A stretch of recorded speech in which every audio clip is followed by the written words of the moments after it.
이제 세션 1 고령자의 계속 고용 정책을 시작하도록 하겠습니다. 세션 1의 진행자로 강순희 전 근로복지공단 이사장님을 모셨습니다. 큰 박수로 환영해 주시기 바랍니다. Now we will begin session 1, policy for continuing employment of all adults. We are pleased to welcome Dr. Sunhee Kang, former president of the Korea Workers' Compensation and Welfare, as moderator for this session. 네, 반갑습니다. 그리고 감사합니다.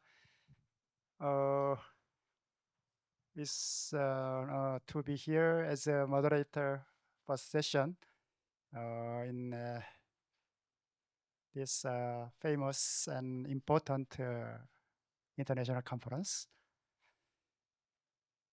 Unfortunately, because of time limit, I beg your pardon to limit your presentation time.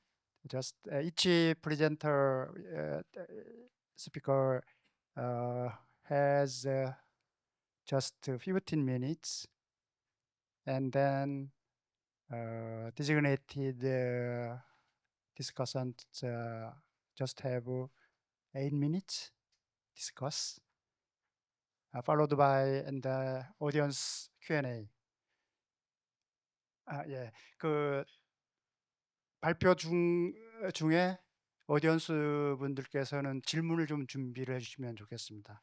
이제 퍼스트 세션에 주어진 시간이 just 70 minutes거든요. 그러니까 15분씩 3분 발표하면 45분, 그리고 8분 전후에 지정 토론자, 그리고 나머지 시간 한 10분 이내에 이거기 때문에 아마 하실 질문들이 꽤 있으실 것 같은데 부디 미리 준비를 부탁을 드리겠습니다.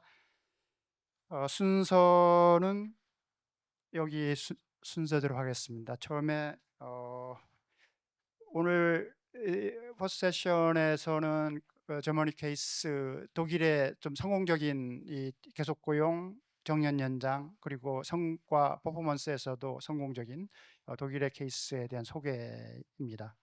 두 번째는 굉장히 이쪽 분야에 오랫동안 연구해 오셨고 권위자이시죠. 우리 필립 테일러 교수님 워릭대학에 좀 일반적인 논에서부터 이론적인 소개까지도 담고 있습니다. 고령자 고용 관련한 전통적인 논의들에 대한 비판적 검토 내용들이 있습니다. 아마 연구자들께서는 관심 있는 내용이 많으실 것 같고요. 마지막으로 안중기 박사께서는 우리 한국의 그간 연구를 바탕으로 해서 한국의 이 계속 고용의 문제점과 과제를 좀 제시를 해준 것 같습니다. 자, 제가 너무 시간을 가지면 안 될 것 같고요. 그래서 바로 발표로 들어가도록 하겠습니다. 이런 순서대로 가기로 하고요. 자, 저기 우리 발표자를 뭐 더 소개는 안 드리겠고요. 우리 독일 연방고용공단의 고용연구소라고 하는 IAB, 우리 한국노동연구원과 비슷한 성격입니다. 여기에 우리 울리치 발바이, 독일 이름으로 이게 맞을 것 같은데요. Is it right? 네, 울리치 발바이, 닥터 울리치 발바이 부원장님의 15분 발표를 먼저 듣겠습니다. 오케이. Are you ready? Yeah, let's get started. Yeah, thank you very much. Hello, everybody. I would like, first of all, to start my presentation.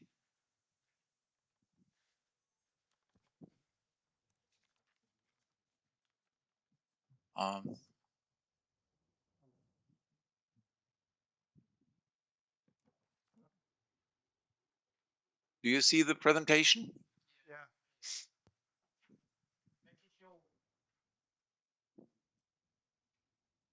Okay, go ahead. Okay, so my presentation deals with the labor market situation of older workers in Germany. Can they be seen as a personal reserve to compensate labor shortages? That will be the question. And the starting point is that in many countries, labor and skill shortages are significantly evident, and future demographic change will most probably aggravate the problem. Employing more older workers is one of the promising options to facilitate the acquisition and retainment of personnel.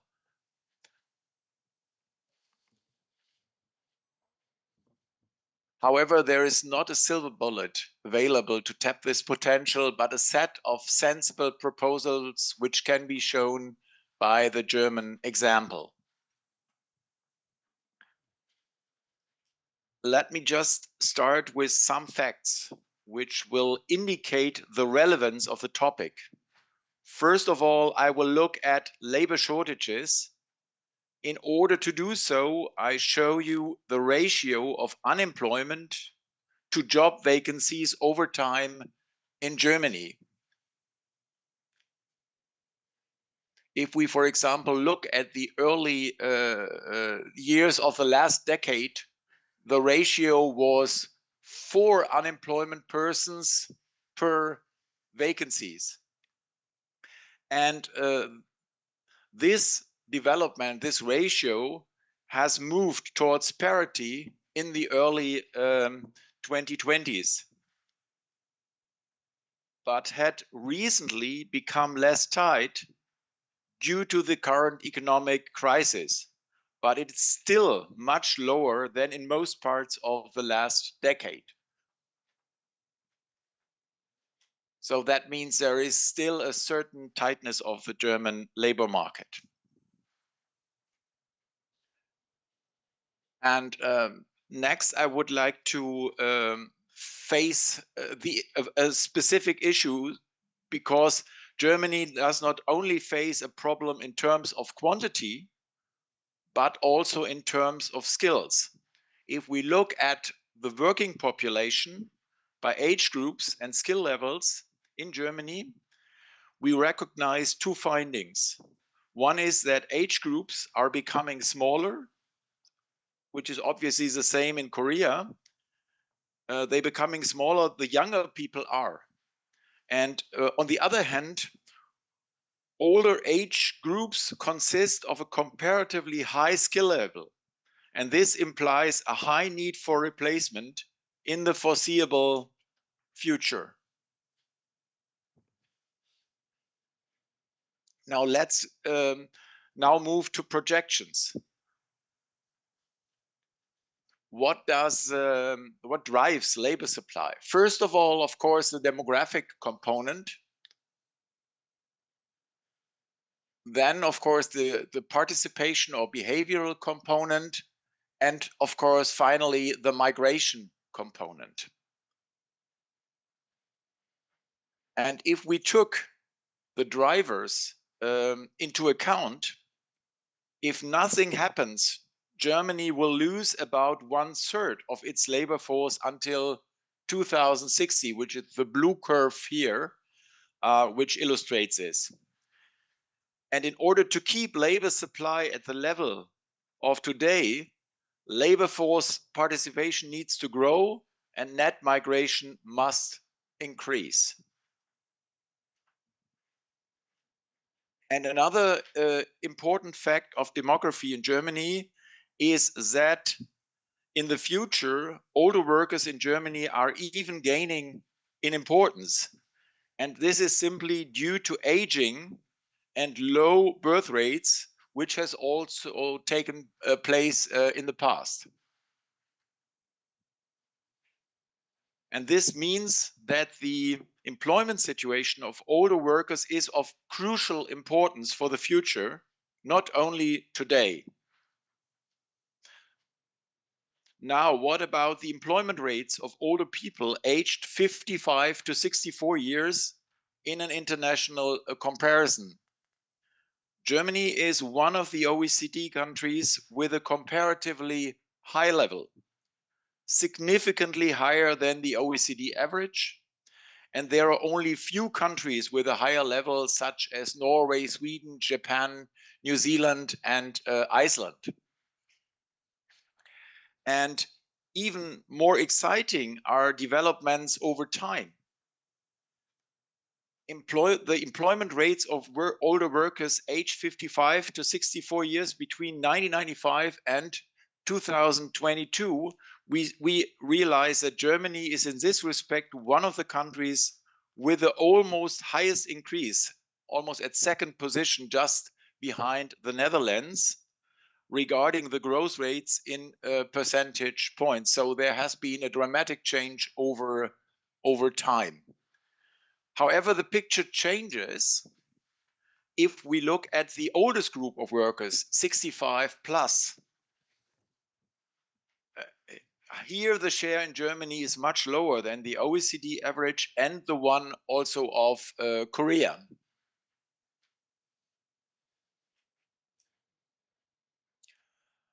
What also is of importance, if we look at more characteristics from an international perspective, and here you see a comparison between Germany and the OECD. I also talked about the employment rates of older people, but for example, the working age at which people are moving into retirement, they are for women higher than the OECD average, whereas for men the working age retirement is lower than the OECD. Regarding types of employment, we see that, for example, non-standard work arrangements are not so visible in Germany than in the OECD average. We also see a large wage gap between older workers and younger workers. And what is also a characteristic of the German labor market is that the retention rate, that means the staying with the former employer, is rather high, whereas the recruitment rate of older workers is kind of low, much lower than in most OECD countries. So let's move to the employment rates in Germany by age groups. And what we do see over time is that the older age groups show the largest increases. And for example, the group 50 to 59 have already or almost reached the level of younger workers. And if we look, for example, at the group 50 to 54, we see that over time, there is an increase of 30 percentage points from 1995 to 2023. And if we look, for example, at the group 50 to 59, we do see an increase of even 40 percentage points. So there is a great dynamic regarding the labor force participation rates of older workers. Nevertheless, there is a fact to be noticed, because the older workers are, the lower is the employment rate on average. Now, what are the drivers for the increased employment rates? First of all, of importance is obviously the labor market situation and the labor market development. So the German labor market was kind of absorptive, so it was able to absorb a higher level of labor force participation in general. There is this famous citing of Kennedy, who said, "A rising tide lifts all boats," and of course, it also favors older workers. And in contrast to the US, there are also no hints regarding a big quit in recent years in Germany. And even the pandemic has not lowered employment opportunities for older workers, although they were using mobile work less than younger groups.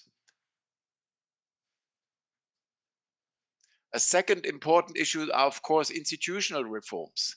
which may influence incentives or disincentives to work. There were pension schemes which has been changed, for example, regarding the retirement age, and also they reduce options for early retirement. Second issue is, of course, the level of individual taxes and social security contributions. How do you deal with this kind of additional income? And then, of course, regulations of the unemployment insurance, welfare benefits, and also dismissals are of importance. And then definitely also changes in characteristics of jobs and workers need to be taken into account. For example, what about job requirements in terms of workload and stress? And what we also recognize is that the labor market participation by gender and educational attainment over time has changed.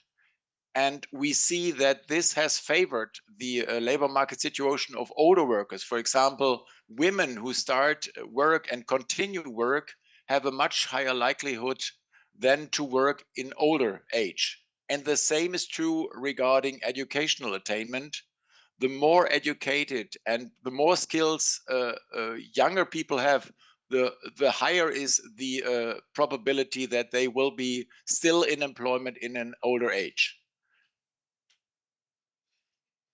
And then, of course, the state of health of the older population is also something which is very important. And nevertheless, and finally, types of employment such as non-standard work arrangements and the flexibility of the labor market also makes a difference. Now, let's move to the other side of the medal. What about unemployment of older workers? And the main finding here is that the German unemployment rate for older people has fallen more sharply than for other age groups. The levels are now almost similar. However, we can also show that the older workers in Germany are, the lower are the re-employment opportunities, which is of course still a challenge. And this leads to the question, what are the main barriers to employment for older people in Germany? There is still the issue that older age reduces the likelihood of benefit recipients in the social welfare system transitioning into employment, even when controlling for other individual characteristics. And there are two interpretations. One is that there are some indications of either age discrimination or a less pronounced job search amongst older people. And then we also recognize cumulative risk characteristics which make labor market integration of older workers more difficult. For example, age and serious health problems go often hand in hand. What is also of importance is that qualifications can depreciate over time. And what we also have found is that helper jobs are often associated with physically hard and stressful working conditions. And what I mentioned earlier is that involuntary job losses of older workers demand a high degree of concession because if they are willing to return to the labor market successfully because of their higher wages compared to younger workers. Now, what are the main issues which regarding the employment prospects of older workers? First of all, it's of course individual employability.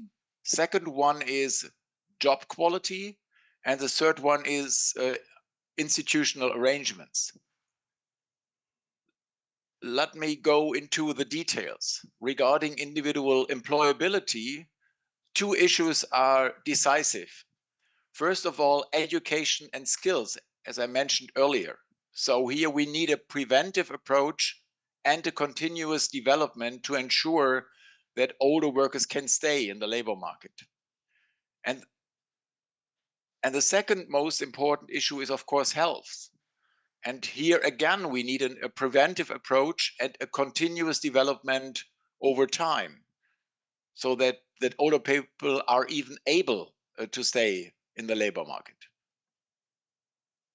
Now, second element is job quality, and this is something the employers have to offer.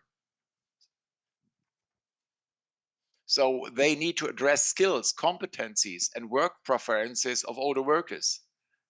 They have to take particularly into account the age and aging of workers, and also occupational safety is, of course, an issue. And finally, of course, institutional arrangements matter. And here the issue is that keeping and strengthening work incentives over the life course. Now let's look at initiatives of the German government in the past. Also, we will look at some recent government proposals.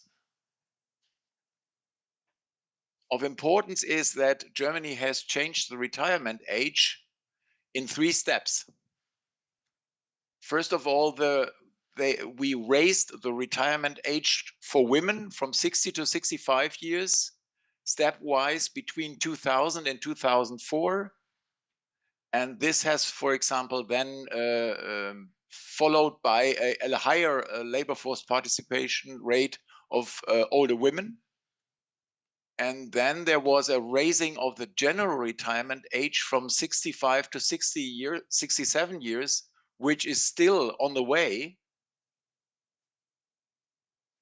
And then there was another change in 2015, which offers a full pension for workers without any deductions for long-time insured if they, for example, have a working life of 45 years or more. And then there were some recent government proposals, and they haven't been implemented yet because maybe you know that the German government has collapsed recently. But just to mention these issues, because they could also be interesting for you, they, for example, announced a bonus for workers who postponed their retirement.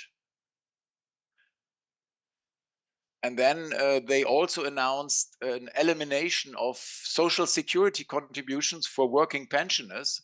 That means for people who already receive the pension. And finally, they also announced more flexible fixed-term contracts for older workers. And I will then finish the presentation by looking at labor market programs which are implemented by the German Public Employment Service. And here it is of interesting, I don't know where the case in Korea is, but what we see, if we look at age groups, we see that younger persons are much more involved in labor market programs such as wage cost subsidies, training programs, and similar measures. And that means older workers are less involved in such measures. And this is a pity. And this is a pity because on average, programs in favor of older people are more effective than for younger people. And this is a result of evaluation studies using statistical twins. And this means programs are used less often for older workers, although they are more effective, and which does not seem rational and is, of course, a criticism regarding public policies. So thank you very much for your attention.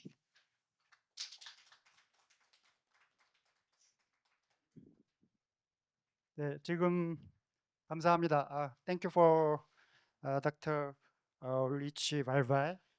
Thank you for your excellent and very informative presentation.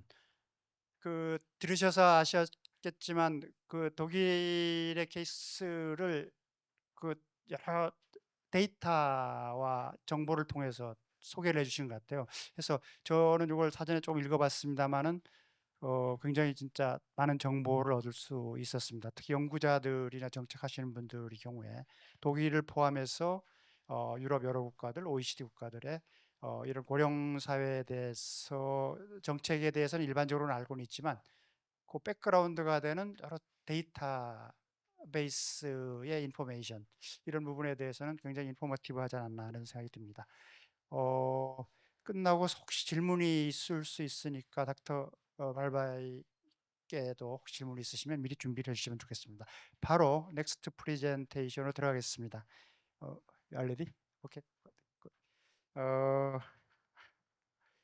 아까 소개를 드렸습니다만은 우리 이 테일러 교수님은 그 이 고령 사회에 대한 연구와 정책에 대해서 오랫동안 연구해온 저명한 학자십니다. 지금 워릭 대학의 고용연구소에 계시고요.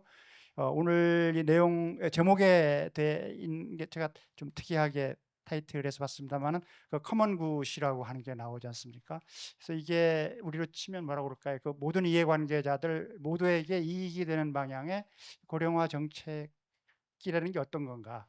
굉장히 좀 어떻게 보면 진보적인 이런 그 철학적 배경에서 접근해야 되지 않겠느냐 생각이 얼른 들 수 있습니다.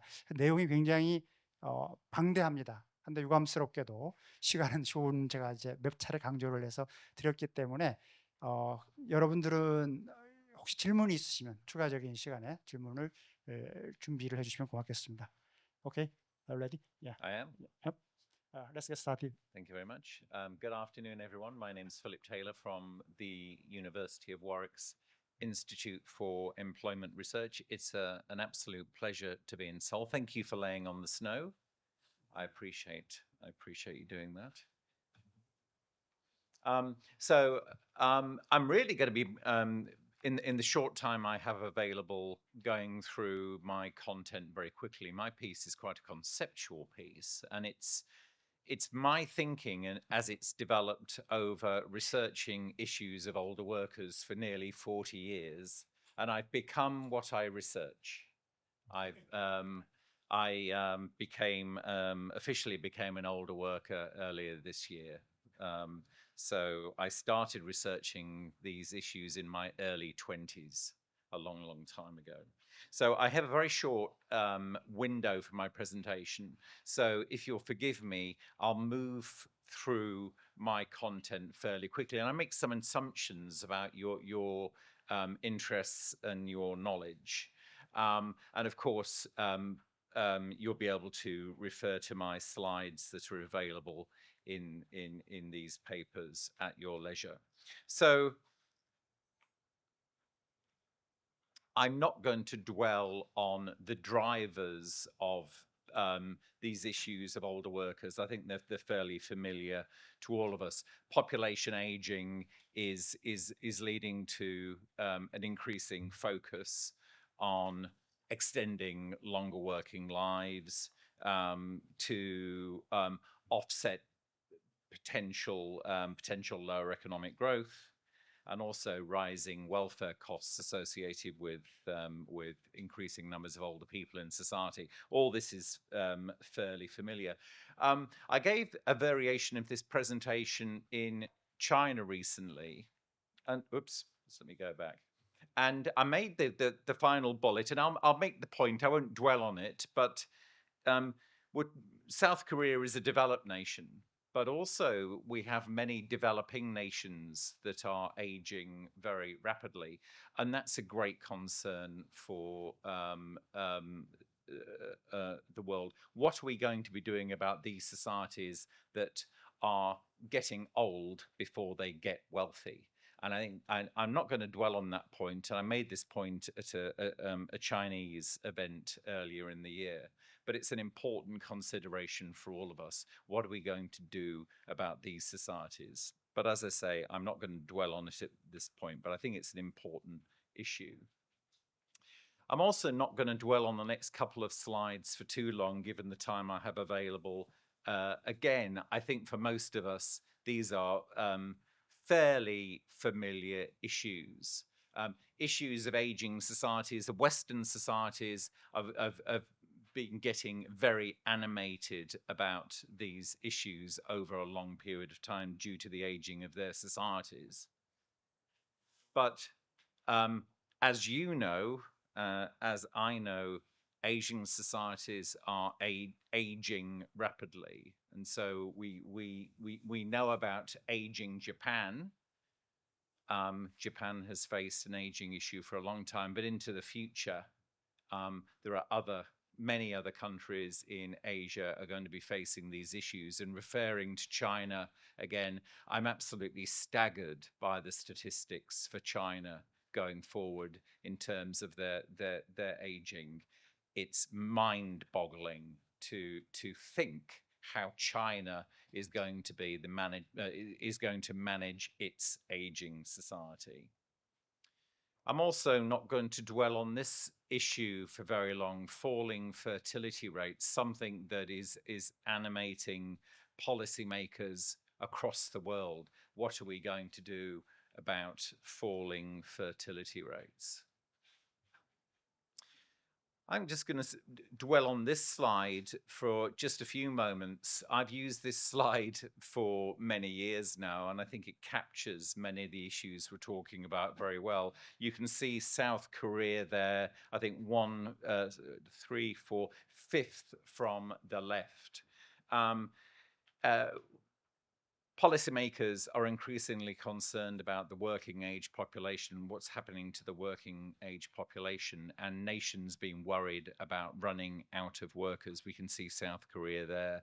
Over to the right, we can see Germany, our previous speaker speaking about Germany, and Japan, Italy, Russia. We can see Spain in particular. Many nations are becoming increasingly concerned about running out of workers. So focusing policymakers' minds.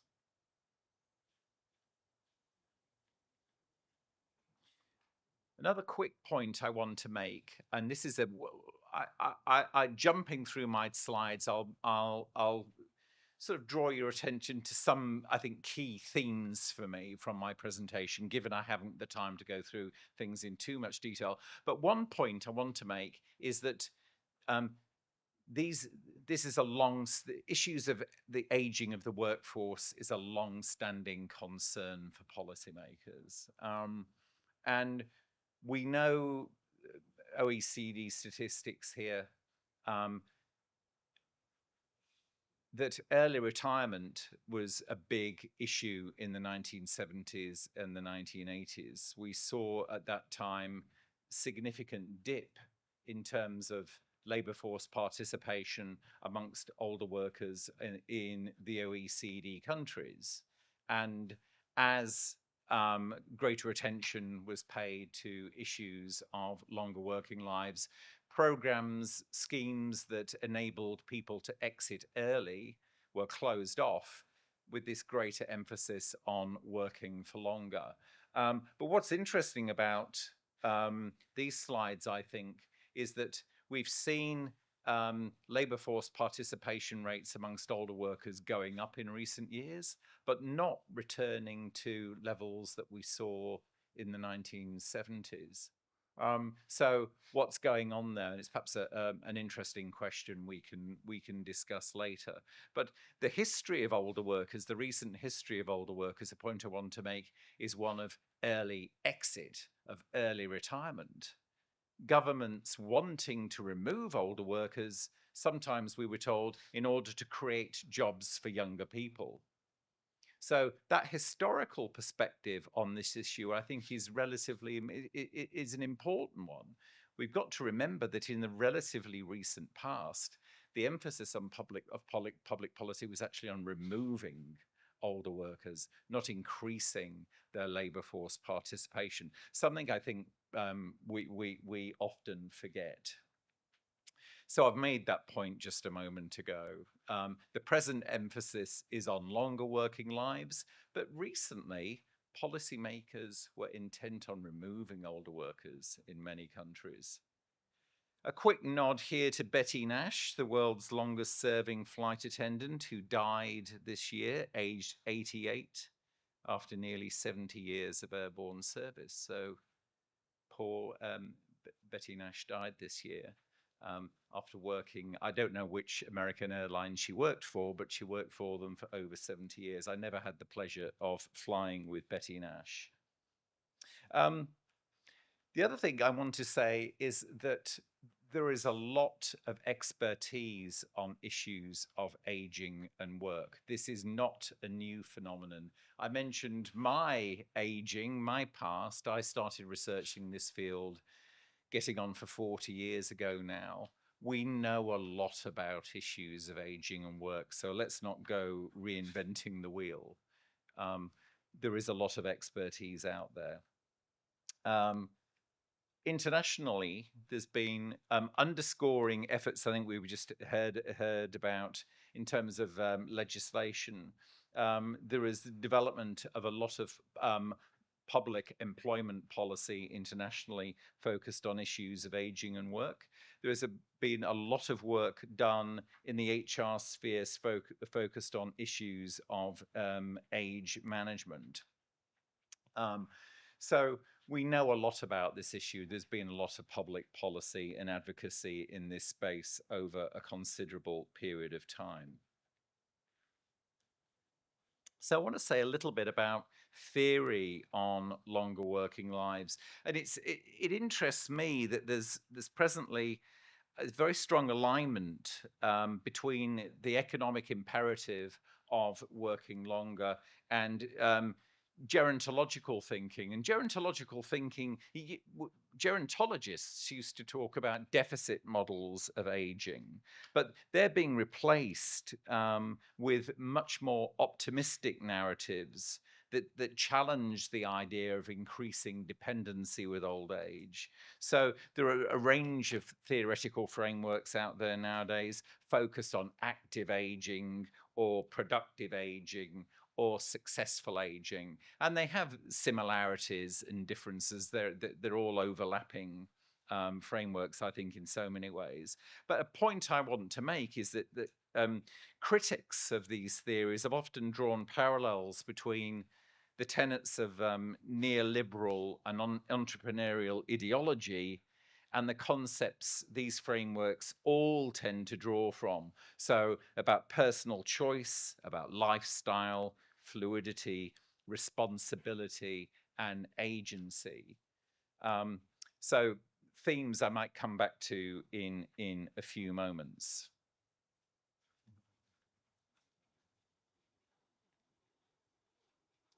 So a point I want to make, and it's a point that I reflect on quite often, is that decades of advocacy for longer working lives might not have achieved very much.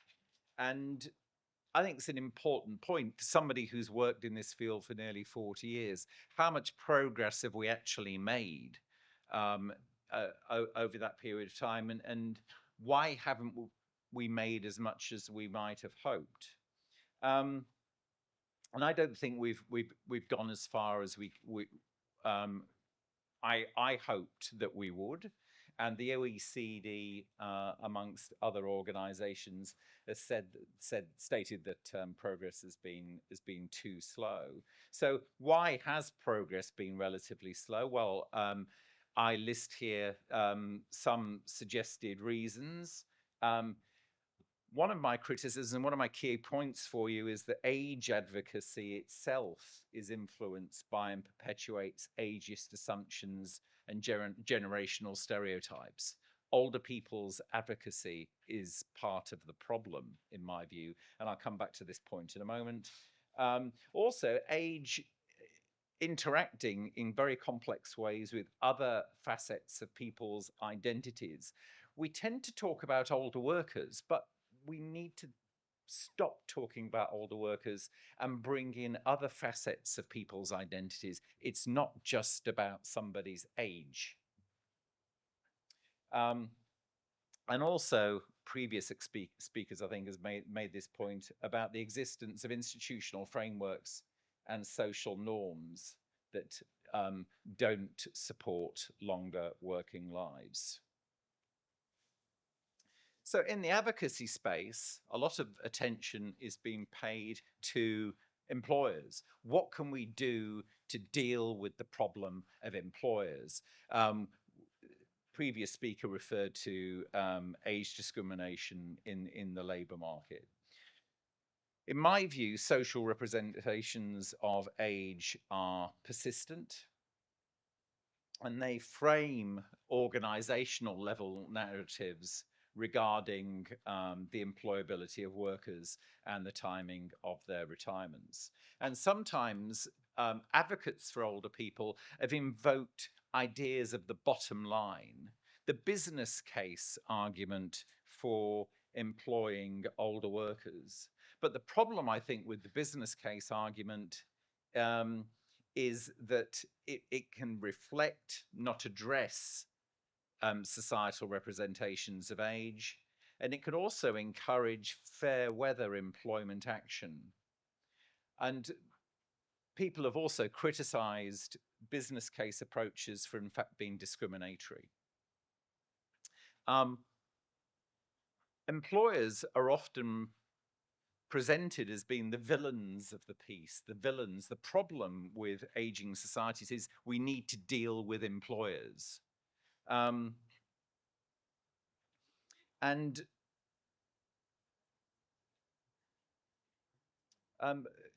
Organizations are often viewed as wanting to keep only a select few older workers, and the job of HR managers is to identify the ones that organizations want to keep, and as I say in my slide, deal with the rest, get rid of the rest.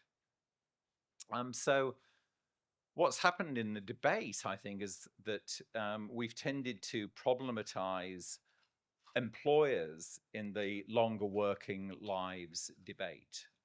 Employers are seen as principal problem very often.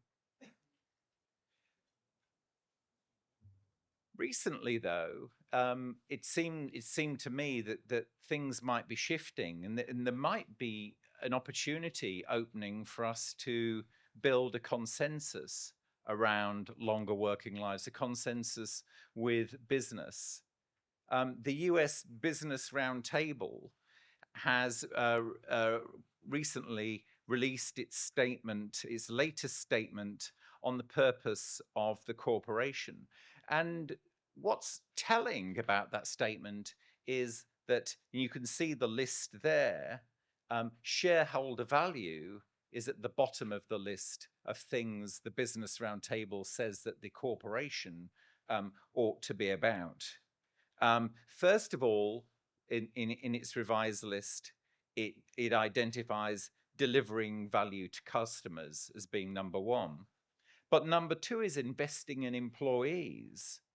Number three, dealing fairly and ethically with suppliers. Number four, supporting communities in which companies operate. And as I just said, the last thing on the list is long-term value for shareholders. So the Business Roundtable, big American, a body representing the big American corporations, is asking questions about the purpose of the business. And it's about communities, it's about societies, it's about jobs.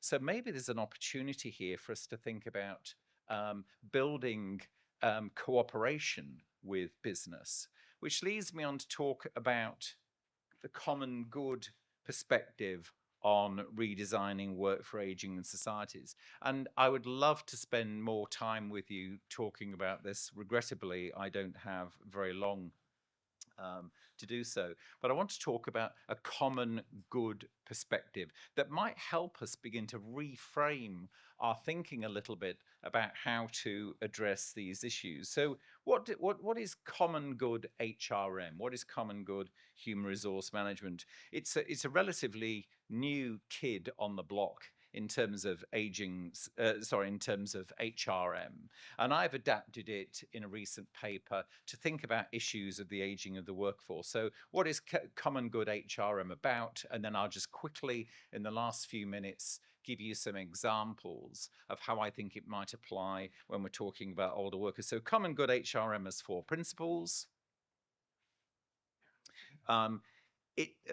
Principle number 1 is looking beyond an organization's boundaries or adopting an outside-in approach.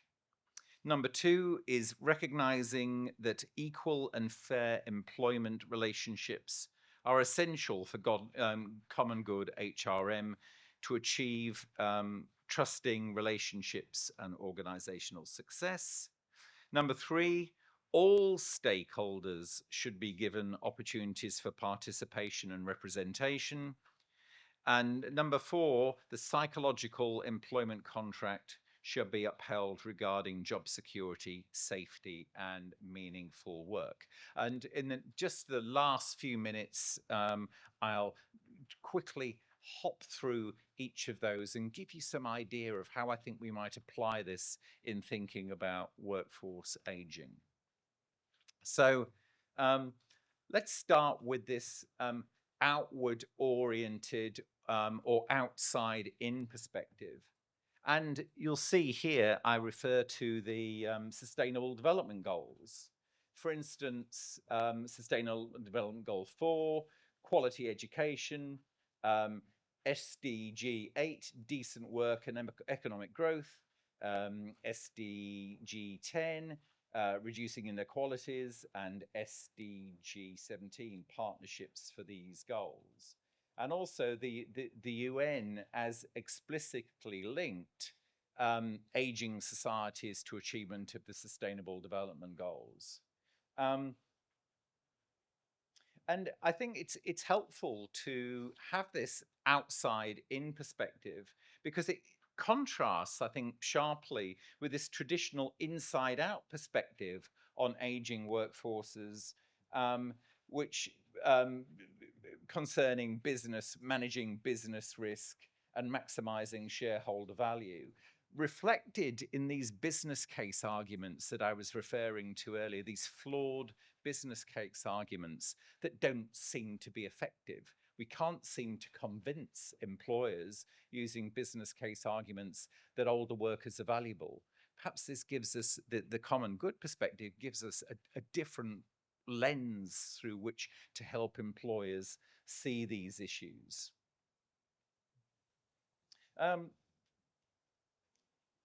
I said I'd refer to advocacy in my presentation. I'm going to do that now. The problem of advocacy and older people's advocacy in the older people space, a little bit controversial perhaps.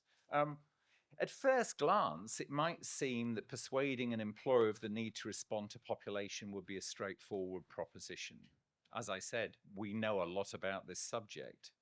But one of the problems, I think, in this space has been advocacy. So advocacy on behalf of older people is not without criticism. So I'll give you an example here. The Stanford Center on Longevity in 2022 invoking ageist stereotypes in a recent report. And I quote, and the report's the new map of life. You can look up the report from 2022. And these invoking ageist stereotypes by asserting that the speed, strength, and zest for discovery common in young people, combined with the emotional intelligence and wisdom prevalent amongst older people, create possibilities for families, communities, and workplaces that haven't existed before. And this is an advocacy group for older people, invoking ageist stereotypes in arguing the case for older people.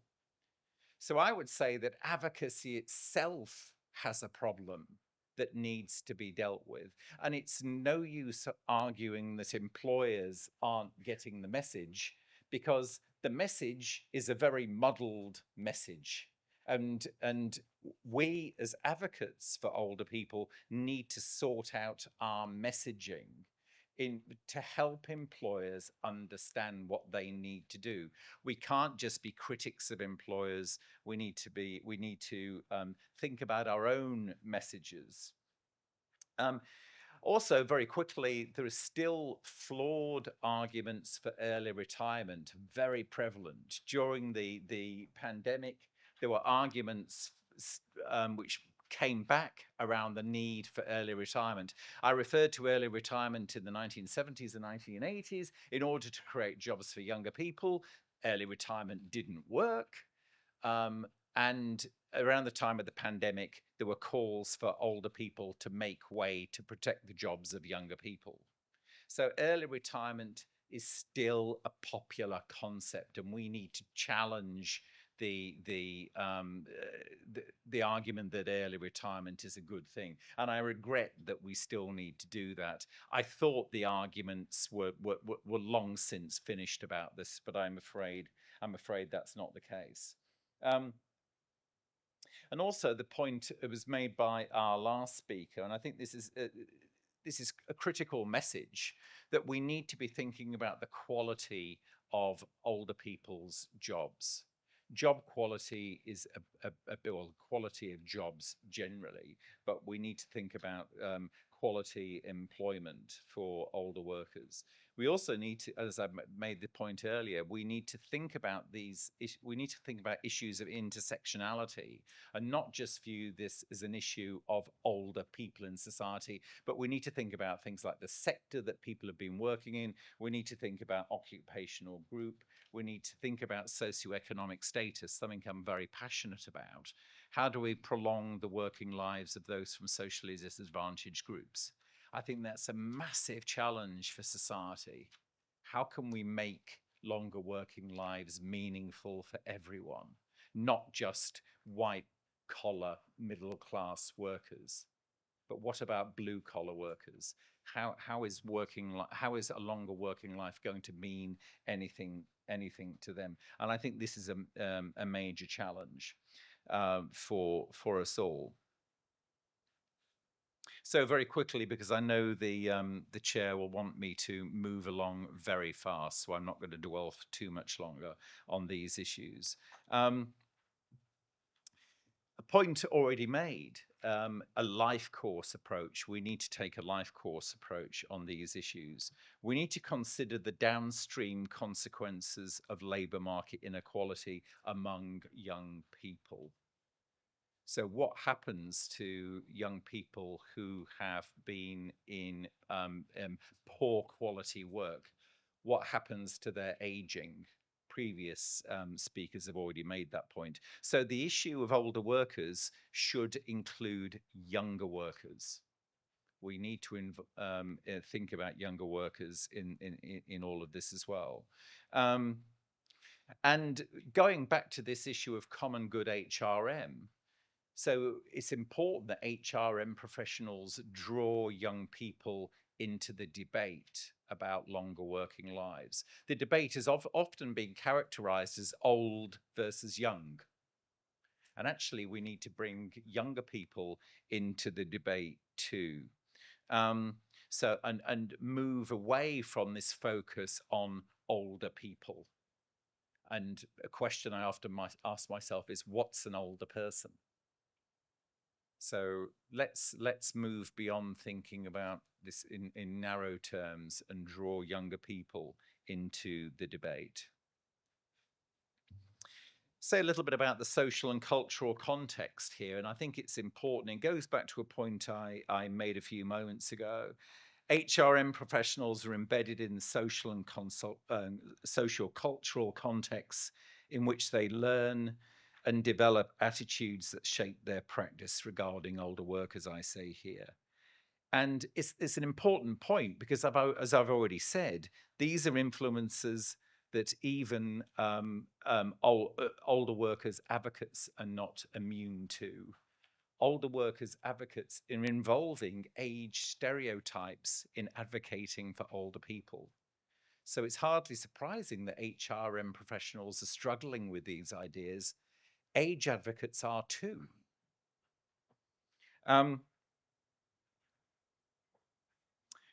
We also need to, going back to a point I made earlier, recognize that ageism is something that happens to people of all ages, not just older workers.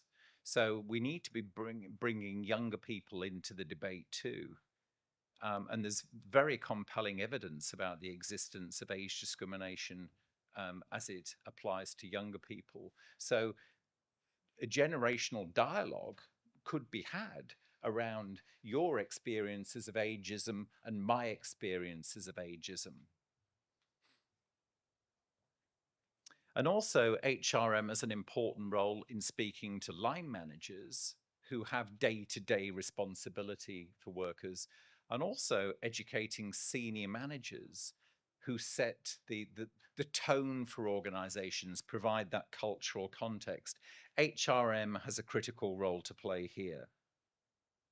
And also, a point very quickly I want to make is that in thinking about issues of equality, diversity, and inclusion inside organizations, HRM also has an important role in fostering a multi-level and a multi-layered approach that avoids actions in one domain that could be at odds with ones in another.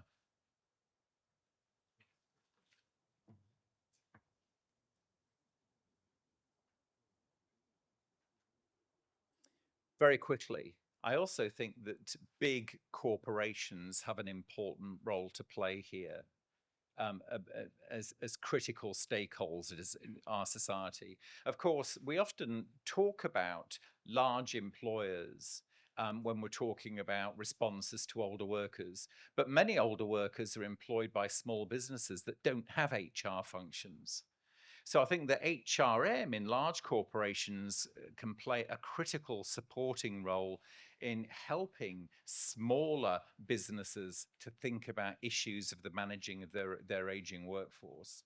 And we know from UK research that smaller businesses are only just beginning to think about these issues. So issues of the aging workforce are not just ones for large corporations, but they're for smaller businesses too. But how are we going to draw them into the debate? Well, I think the big employers can play an important role here. So my penultimate slide, the chair will be pleased to hear. So the psychological contract. The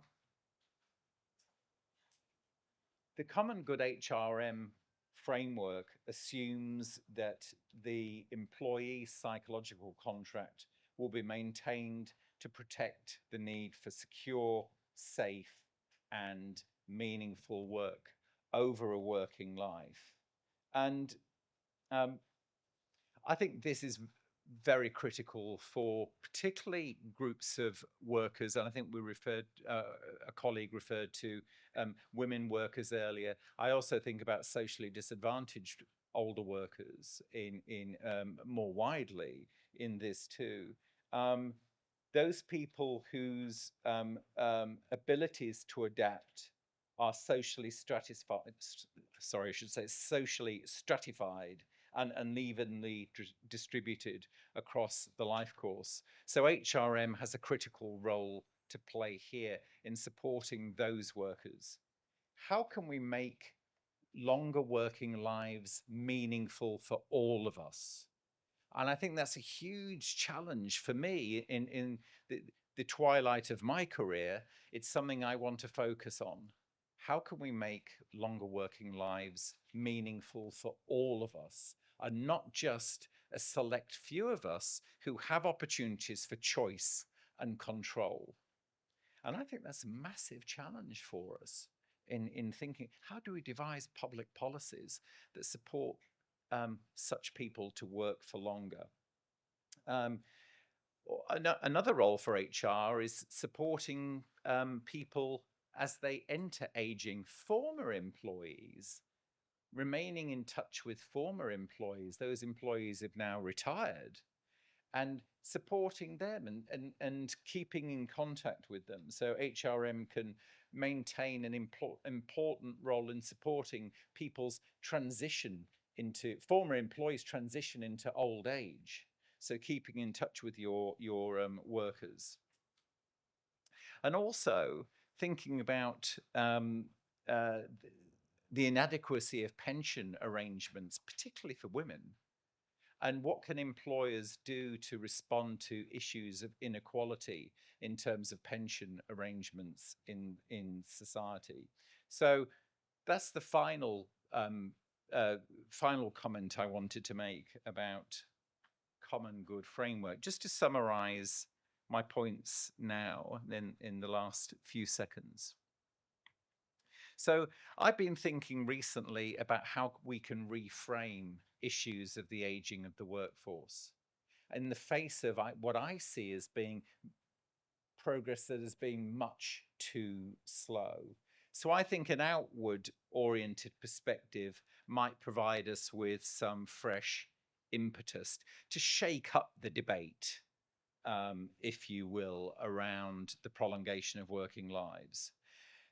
For me, something I'm passionate about is the need for a stakeholder perspective which draws young people into the debate about age inclusivity over a sustainable working life.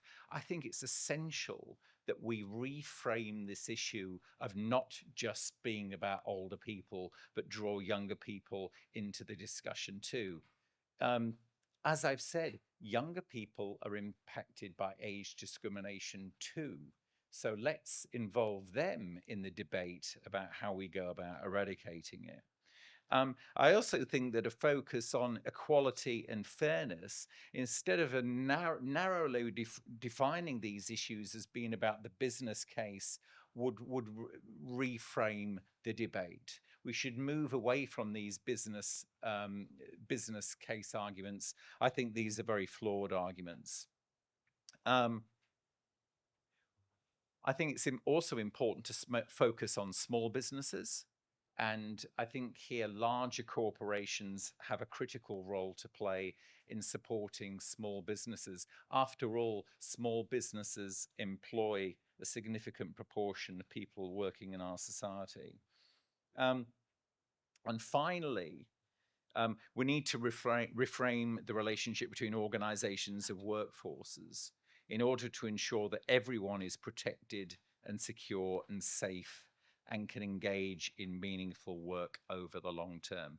Ladies and gentlemen, thank you very much for your attention.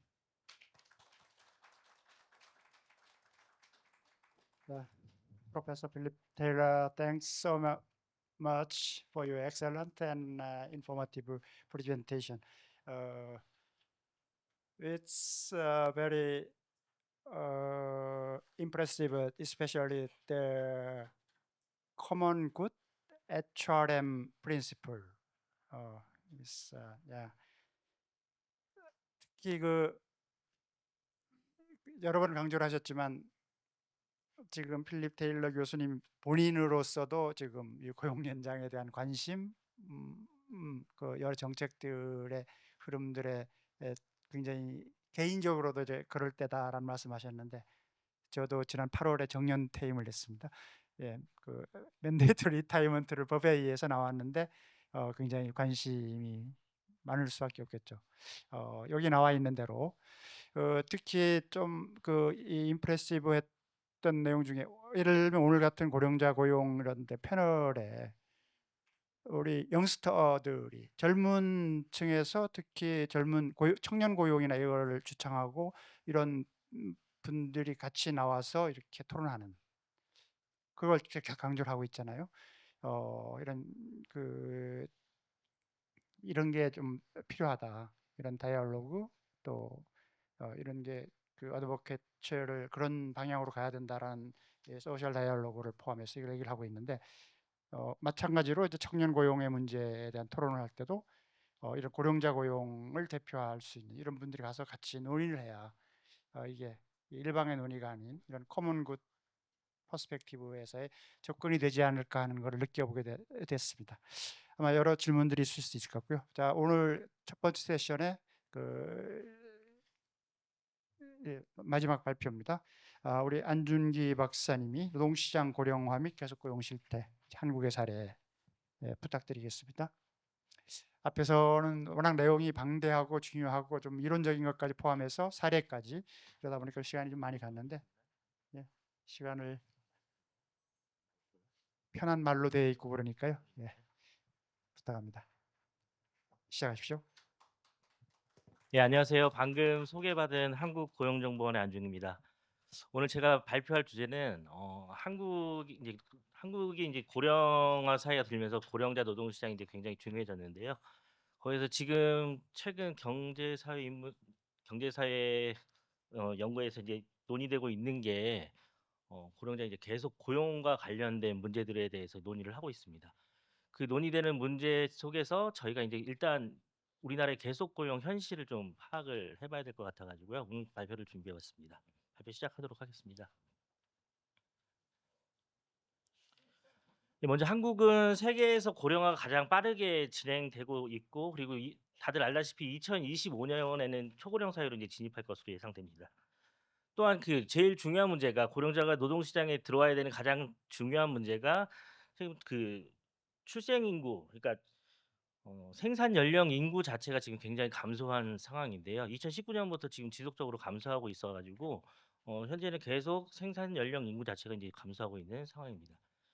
그래서 그 실제로는 2070년까지 본다면은 60세 이상이 이제 중위 연령이 된다라는 암울한 소식도 있고요. 그리고 그 청년층 한 명이 이제 그 청년층 100명이 부양해야 하는 노인의 수가 100명이라는 노년비까지 나오고 있는 실정입니다. 지금 그래서 이제 정년 연장과 같은 계속 고용에 대해서 이제 논의를 시작하고 있는데요. 어떻게 변천이 되는지 살펴보시면은 사실 1970년대 이전까지만 해도 계속 고용에 대한 관심은 없었습니다. 고령자 고용에 대한 관심 자체는 없었는데 이때는 그 공무원 사회를 중심으로 해서 퇴직 연령을 어떻게 해야 되는가를 만들어야 됐기 때문에 그 부분만에 대해서 논의를 했었고 1994년이나 2004년 같은 경우는 일부 법제화되긴 했는데 이게 강제적인 건 아니고 권장하는 방식으로 돼 있어서 이게 사실 그 일부 대기업이나 아니면 공공기관만을 중심으로 정년제가 이루어지고 있었습니다.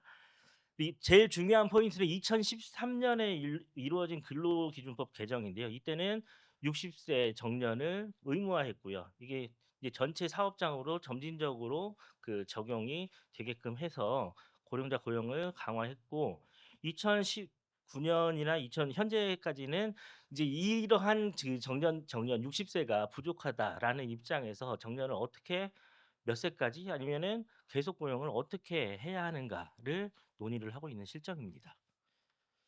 그래서 사실 정년을 왜 정하는가가 왜 중요한가라고 했을 때는 저희 이제 실업급여 만약 수급 연령이라든가 각종 사회보험 같은 것을 정할 때는 기준 연령이라는 자체가 필요한데요. 그 기준 연령을 정하고 아니면은 그 고용 정책을 펼칠 때 어떤 연령대부터 펼쳐야 할까라는 부분에 있어서 이거를 법제화해 놓고 간다는 게 굉장히 이제 중요한 포인트가 될 수 있습니다. 2013년 5월에 이제 법이 개정이 됐는데요. 이게 굉장히 빠른 속도로 이루어졌습니다. 그 사실 다른 나라 같은 경우는 20년, 30년에 걸쳐서 정년 연장이 그 점진적으로 이루어진 사례가 있었는데요. 한국 같은 경우는 2016년에 1000인 이상 대기업에 대해서는 강제로 이제 적용이 됐고요. 2017년 같은 경우는 300인 미만 기업이나 이제 국가 지자체까지 이제 확대되는 경우가 있었습니다. 이러한 충격을 좀 방지하기 위해서 임금 피크제 같은 제도를 그때 많이 도입을 했고요. 정부에서는 그 지원금 등을 통해 가지고 그런 충격을 완화시키고자 했습니다. 그럼에도 불구하고 큰 그 사회적 파장도 일었었는데요. 다음 장 보시면은 그 1000인 이상 사업장이 그 연두색으로 표시된 그래프인데요. 2016년 전을 기점으로 해서 굉장히 그 권고사직이 많이 이루어졌습니다. 그 왜냐하면은 2016년에 그 정년 연장이 이루어지게 되면은 이 사람들을 계속해서 회사에서 데리고 가야 하기 때문에 그런 부분들을 방지하기 위해서 미연에 좀 막기 위해서 대량의 그 권고사직이 이루어졌고 평균 퇴직 연령 자체가 그 52.6세에서 51.4세로 감소하는 효과까지 그때 당시에 이뤄졌습니다. 그리고 정년이 당연히 연장됐으니까 그 퇴직 연령 자체는 지속적으로 상승해서 지금 현재까지는 54.9세 정도까지로 올라가 있는 상태입니다. 이거는 지금 권고사직까지 포함된 개념이기 때문에 그렇고요. 이때 당시에 또 그 소외가 뭐냐면은 청년 일자리도 고령자 고용을 해서 고령자 고용이 좀 증가하긴 했지만 일부 청년 일자리가 감소했다라는 비판도 가지고 있어서 지금의 현재 그 계속 고용을 논의함에 있어서 이 부분도 중요하게 판단을 해야 될 문제라고 생각합니다. 다음으로 이게 다른 나라의 그 정년제 같은 경우는 어떻게 되고 있는가에 대한 부분도 간단하게 정리를 해 봤는데요. 일본 같은 경우는 98년에 법적 정년이 60세로 정해진 이후에 그 이후에는 강제화는 없었지만 2006년이나 2021년 같은 경우는 65세, 70세로 권장하는 그런 분위기가 됐고요. 이게 사실 우리나라에서 좀 벤치마크를 해야 되는 게 계속 고용에 있어서 정년 연장이라든가 아니면 정년 폐지라든가 재고용이라는 방식이 있는데 이것을 어떤 특정한 방식을 강요한 게 아니라 이 중에서 기업 상황에 맞게 어 자율성을 좀 부여했다는 점에서 좀 우리나라에서 좀 시사할 바가 크고요. 독일이나 네덜란드, 영국 같은 경우는 어 사실 정년이라는 제도가 없습니다. 왜냐하면은 여기서 연금을 기반으로 해서 연금 수급 이전에 퇴직을 하냐 하지 않느냐 그런 차이인데 연금 수급 개시 연령 자체를 이제 65세에서 67세 정도까지 이제 올리는 분위기가 있고요. 그전에 만약에 퇴사를 시키게 되면 기업에 좀 페널티를 물리게 함으로써 강제로 정년이 어 정 어떻게 보면은 그게 정년이 되는 그런 상황이 처했습니다. 그래서 연금 수급 연령 자체를 높임으로써 해서 여기서 충격을 대비하기 위해서 기간제 근로라든가 아니면 시간제 근로 자체 그러니까 네덜란드 같은 경우는 뭐 제로 아워 컨트랙트라는 극단적인 상황의 단시간 근로제까지 고려를 하면서 연장을 하고 있고요. 재밌는 거는 연금 개시 연령을 65세에서 67세까지 올리는 기준 자체를 어떻게 삼았냐고 하면은 기대 수명 자체가 늘어나는 거를 이용해 가지고 늘리기도 했다라고 볼 수 있습니다. 뭐 싱가포르 같은 경우도 뭐 비슷하게 63세에서 뭐 65세까지 계속 늘리고 있는 상황이고요. 한국의 상황을 보기 위해서 작년 2023년에 조사를 하나 시작을 했습니다. 그때 정년제 및 계속 고용 제도 같은 경우 어떻게 운영이 되고 있는가라는 주제로 조사를 시작했는데요. 보시면은 그 정년이 제도를 운영하고 있다는 사업장이 전체의 31.2% 정도밖에 차지하지 않습니다. 그렇다고 해서 나머지 70%가 정년제가 없냐? 정년 이전에 이 사람들이 고용을 해지하냐? 그런 문제는 아니고요. 사실상 정년 폐지 또는 60세 이상의 정년에 가깝고요. 취업 규칙 자체에 60세라고 적시하지 않을 경우에 어 어 60세 이상으로 정년을 하게 된다라면은 큰 페널티 자체가 없기 때문에 이런 수치가 나오게 되었습니다. 특히 정년 제도를 회사 취업 규칙 내에서 적용하고 있는 사업장 같은 경우는 300인 이상 대기업 사업장 같은 경우는 86.7%, 1000인 이상 사업장 같은 경우는 거의 97% 이상 정도로 나오고요. 그리고 100인에서 299인 이상 같은 경우는 80% 넘는 비율을 보이고 있습니다. 소규모 기업으로 갈수록 정년제도 자체를 적용하지 않는 걸로 나타나고요. 이게 의의가 뭐냐면은 정년제를 적용했을 때 정년제가 없는 사업장에 비해서 소기업 같은 경우는 어느 정도 60세 이상 퇴직을 좀 보장했다라는 측면이 있어서 좀 시사하는 바가 좀 크다고 할 수 있습니다. 이건 중요한 표인데요. 퇴직자 발생 시 어떻게 대응을 하는가에 대해서 살펴봤습니다. 거기서는 약 73% 정도가 신규로 채용하고 있다라고 응답을 했고요. 여기서 중요한 것은 신규로 채용한 인원의 연령대입니다. 20-30대 청년층을 채용했다는 게 41.8%고요. 그 이후에는 이제 40대 이상 중년층을 채용했다는 비중이 굉장히 높게 나오는데요. 20-30대 청년층을 채용했다는 거는 만약에 정년 연장의 방식으로 정년을 정년 연장의 방식으로 고령자의 고용을 계속했을 경우에는 혹시 그 41.8%의 청년들이 지원할 수 있는 기회가 줄어들지 않을까라는 부분도 있고요. 그렇지 않을 경우에는 나머지 또 반대로 생각해 보면은 청년층과 충돌하지 않은 일자리 같은 경우는 이제 약 60% 이상 정도는 청년층과 충돌하지 않는 일자리다. 그래서 청년층과 충돌하는 일자리, 그렇지 않은 일자리로 구분되는데 이 비율 같은 경우는 조금 더 세부적인 연구가 좀 필요하다고 봅니다. 그래서 그 충돌하는 일자리 같은 경우를 보면은 주로 청년층들이 좋아하는 1차 노동시장, 그러니까 정규직의 대기업 공공기관 일자리에 많이 분포를 하고 있고요.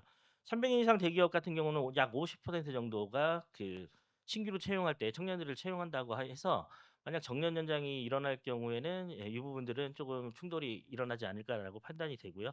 그리고 소규모 사업장 같은 경우는 오히려 청년들이 지원을 안 하고 종고령자들을 채용하기 때문에 그 부분들에 대해서는 일정 부분 충돌이 일어나지 않을 걸로 고려가 되고 있습니다.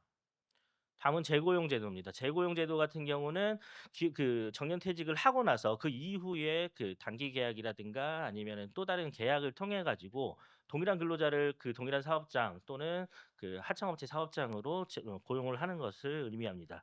재고용 제도를 가지고 있다라고 응답한 사업장은 현재 17.5% 정도로 나타나고 있고 나머지는 아직 재고용 제도까지는 가지고 있지 않다라고 응답을 하고 있습니다. 재고용 제도를 운영하고 있는 사업장 중에서 현재 재고용을 실제로 해본 경험이 있는가라는 질문에 대해서는 현재 42.1% 정도가 현재 하고 있다라고 응답을 해서 실질적으로 재고용 제도를 운영하면서 절반 가까이 되는 사업장들은 재고용 제도를 실제로 운영해봤던 경험이 있는 사업장이 되겠습니다. 그래서 어떤 기업들이 주로 재고용 제도를 운영하는가라고 했을 때는 100에서 300인 사이의 그 중견기업까지가 가장 높은 비율을 보였고요. 실제로 재고용 제도를 통해서 고령자를 고용했던 경험이 있는 사업장 같은 경우는 대기업일수록 더 높은 비중을 차지하고 있습니다.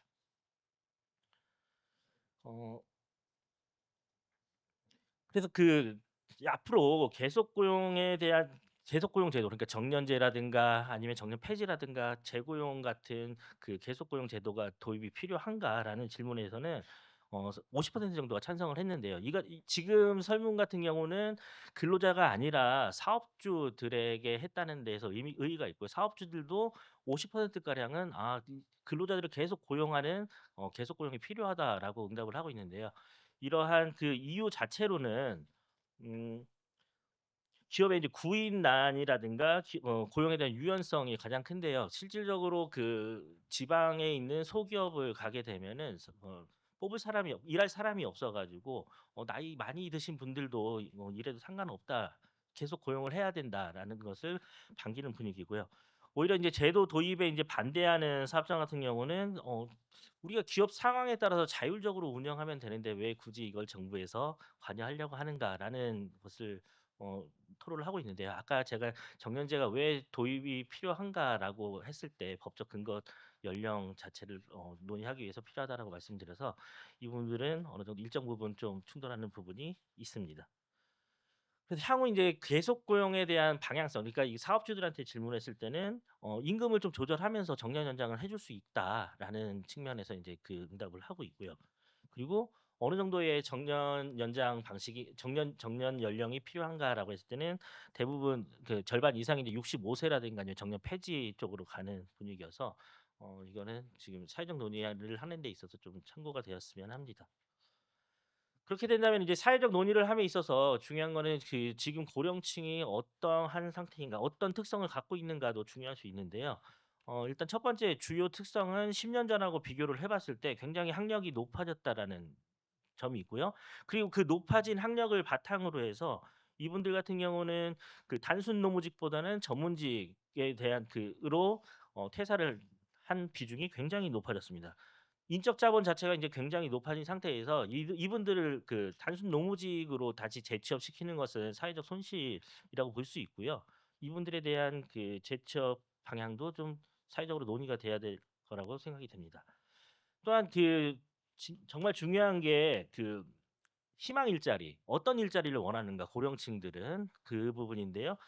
일단 여성 같은 경우는 그 정규 일자리보다는 시간제 일자리를 희망하는 비중이 61.6%로 이미 절반 이상을 넘어섰습니다. 즉 8시간 정해져 있는 정규 근로보다는 6시간이라든가 4시간 또는 근로 일수를 줄이는 시간제 일자리에 대한 선호 비중이 굉장히 높아졌고요. 남성도 마찬가지로 31.7%까지 증가한 걸로 봐서 굉장히 높은 시간제 일자리 선호도를 보이고 있습니다.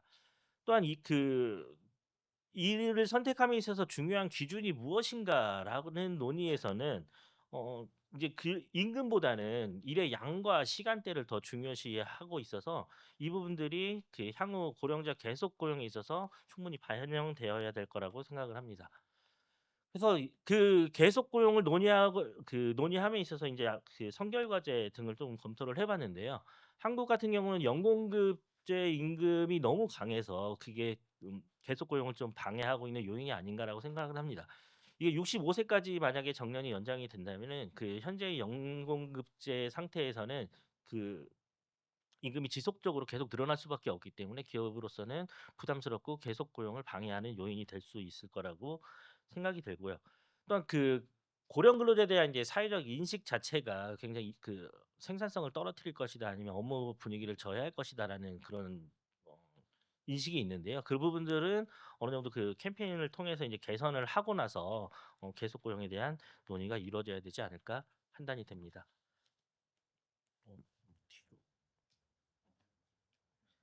그리고 여기서 다 말씀을 드리진 않았지만 간단하게 또 말씀을 드린다면은 그 청년층하고 그 고령층하고 일자리 충돌이 발생할 수 있는데 그 부분들 같은 경우는 그 고령자의 희망 일자리 그러니까 일의 양과 시간대라고 아까 중요하다고 말씀을 드렸고 시간제 일자리가 중요하다고 말씀을 드렸기 때문에 그분들의 시간을 줄여서 그 임금 보존되는 부분으로 청년들을 채용을 하면 어느 정도 상생의 기회를 가질 수 있지 않을까라는 판단이 들고요. 그리고 계속 고용이 계속 그 논의가 진행되다 보면 그다음 논의돼야 될 문제는 산업 안전이 될 겁니다. 왜냐하면은 그 최근 통계를 보면은 산업재해에서 이제 사망하는 사람들의 연령대를 보니까 65세 이상 자체가 이제 49% 정도로 절반 가까운 사람들이 그 고령층에서 이제 사망하는 비중이 보이기 때문에 계속 고용을 통해 가지고 고령자들이 노동시장에 계속 증가하게 된다면은 고령 사망자들은 계속 증가할 수밖에 없습니다. 그런 부분들을 어느 정도 이제 해소하기 위해서는 이제 산업 안전에 대한 부분을 현재 그 직종이라든가 아니면 어떤 특정 산업군에 대해서 접근을 하고 있는데 그걸 연령 친화적인 접근을 통해 가지고 안전하고 안정적인 일자리로 전환시켜 줘야 될 거라고 생각합니다. 예, 이상입니다. 감사합니다. 예, 안중희 박사님 바로 여기로 오시면 되겠네요. 자, 우리 지정 토론자분 take a seat for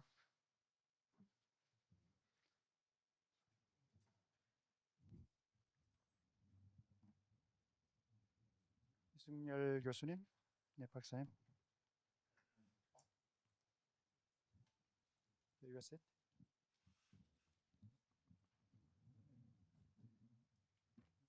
예, 지금 지정 토론을 먼저 받고요.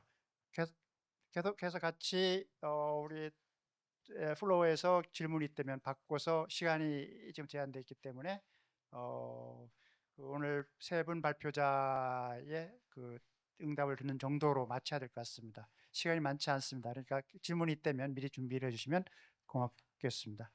자, 지정 토론을 순서대로 우리 최기성 교수님은 지금 뭐 다 아시겠습니다만 한국기술기대학교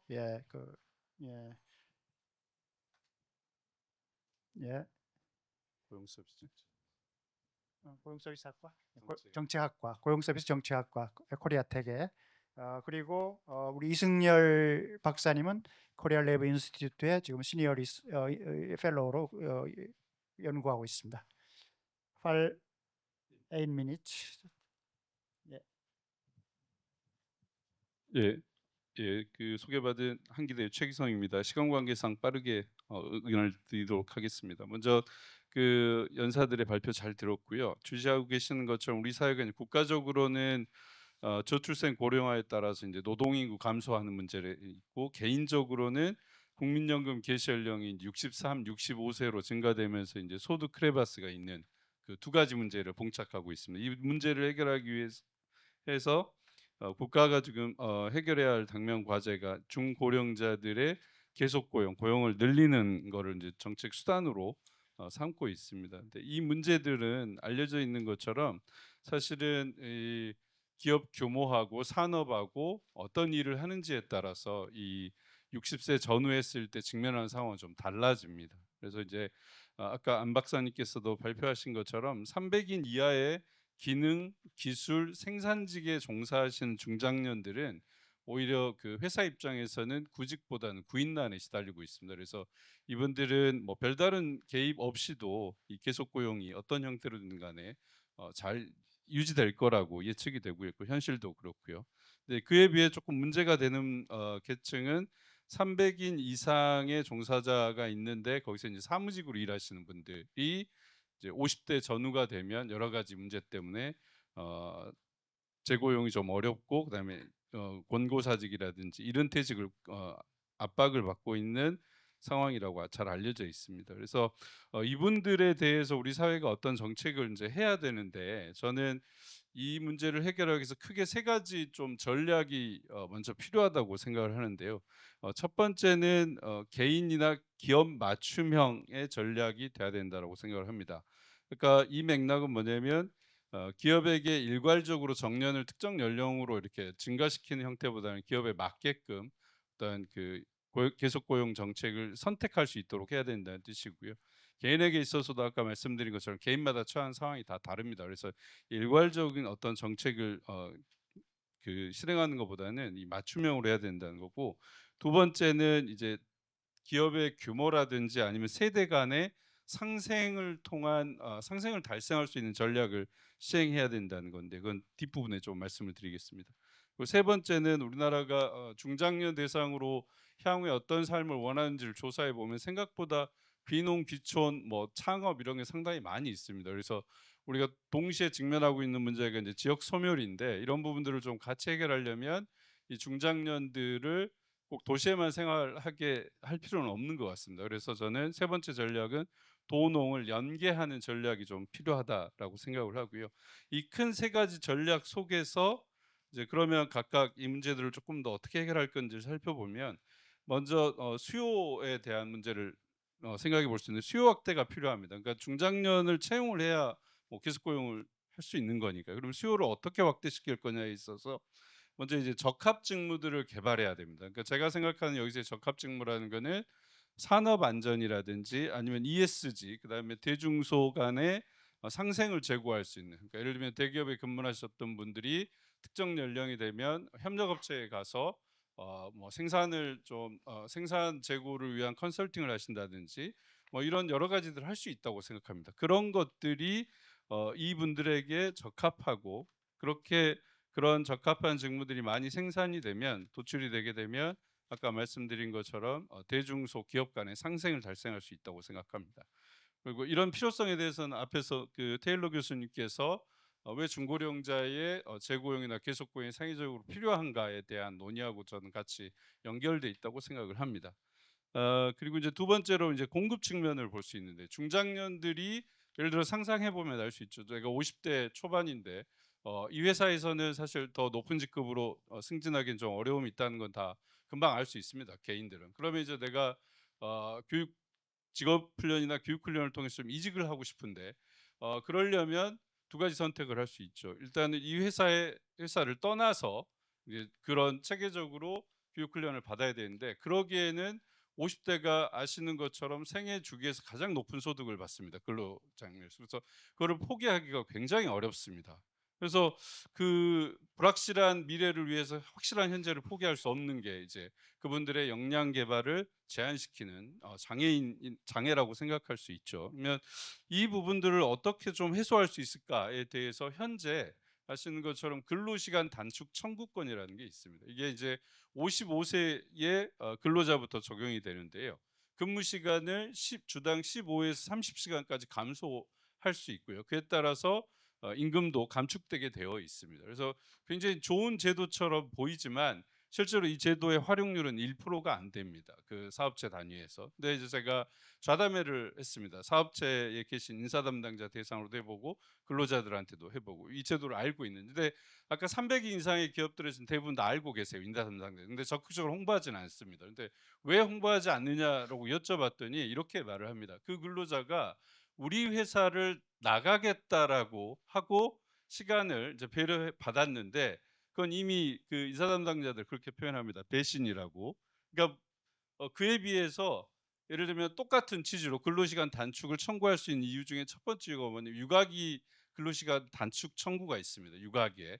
근데 그 부분은 대부분 다 쓴다고 합니다. 근데 그 부분에 대해서는 사회가 공익이라고 생각을 하는 거예요. 근로자들도. 그러니까 사회 전체의 이익을 위해서 누가 쓰는 거는 괜찮다. 근데 자기가 이 회사를 떠나기 위해서 쓰는 거는 반대한다라고 말을 합니다. 그래서 이 부분이 아까 우리가 사회적으로 인식 개선이 필요한 가장 중요한 포인트 아닌가라고 이 부분이 조금 더 시간이 가면 전 자연스럽게 내가 이 직장을 떠나기 위해서 근로시간을 줄이는 게 내 개인만을 위한 선택은 아니다라고 좀 확대될 것 같습니다. 근데 이걸 인식 개선이라 이런 부분들을 좀 사회가 해야 될 것 같고요. 또 하나의 이 근로시간 단축 청구권의 문제는 55세부터 적용이 가능한데 이렇게 표현을 합니다. 55세면 조직에서 사실은 막다른 골목인데 막다른 골목에 처했을 때 누가 선택을 할 수 있냐 버티는 것이지. 그래서 이걸 쓸 수 있는 연령을 50대 초반으로 좀 낮춰달라는 요구가 있습니다. 그럴듯하죠 사실은. 그래서 이 적용 연령을 좀 낮추는 것도 이 제도의 효과성을 좀 높일 수 있는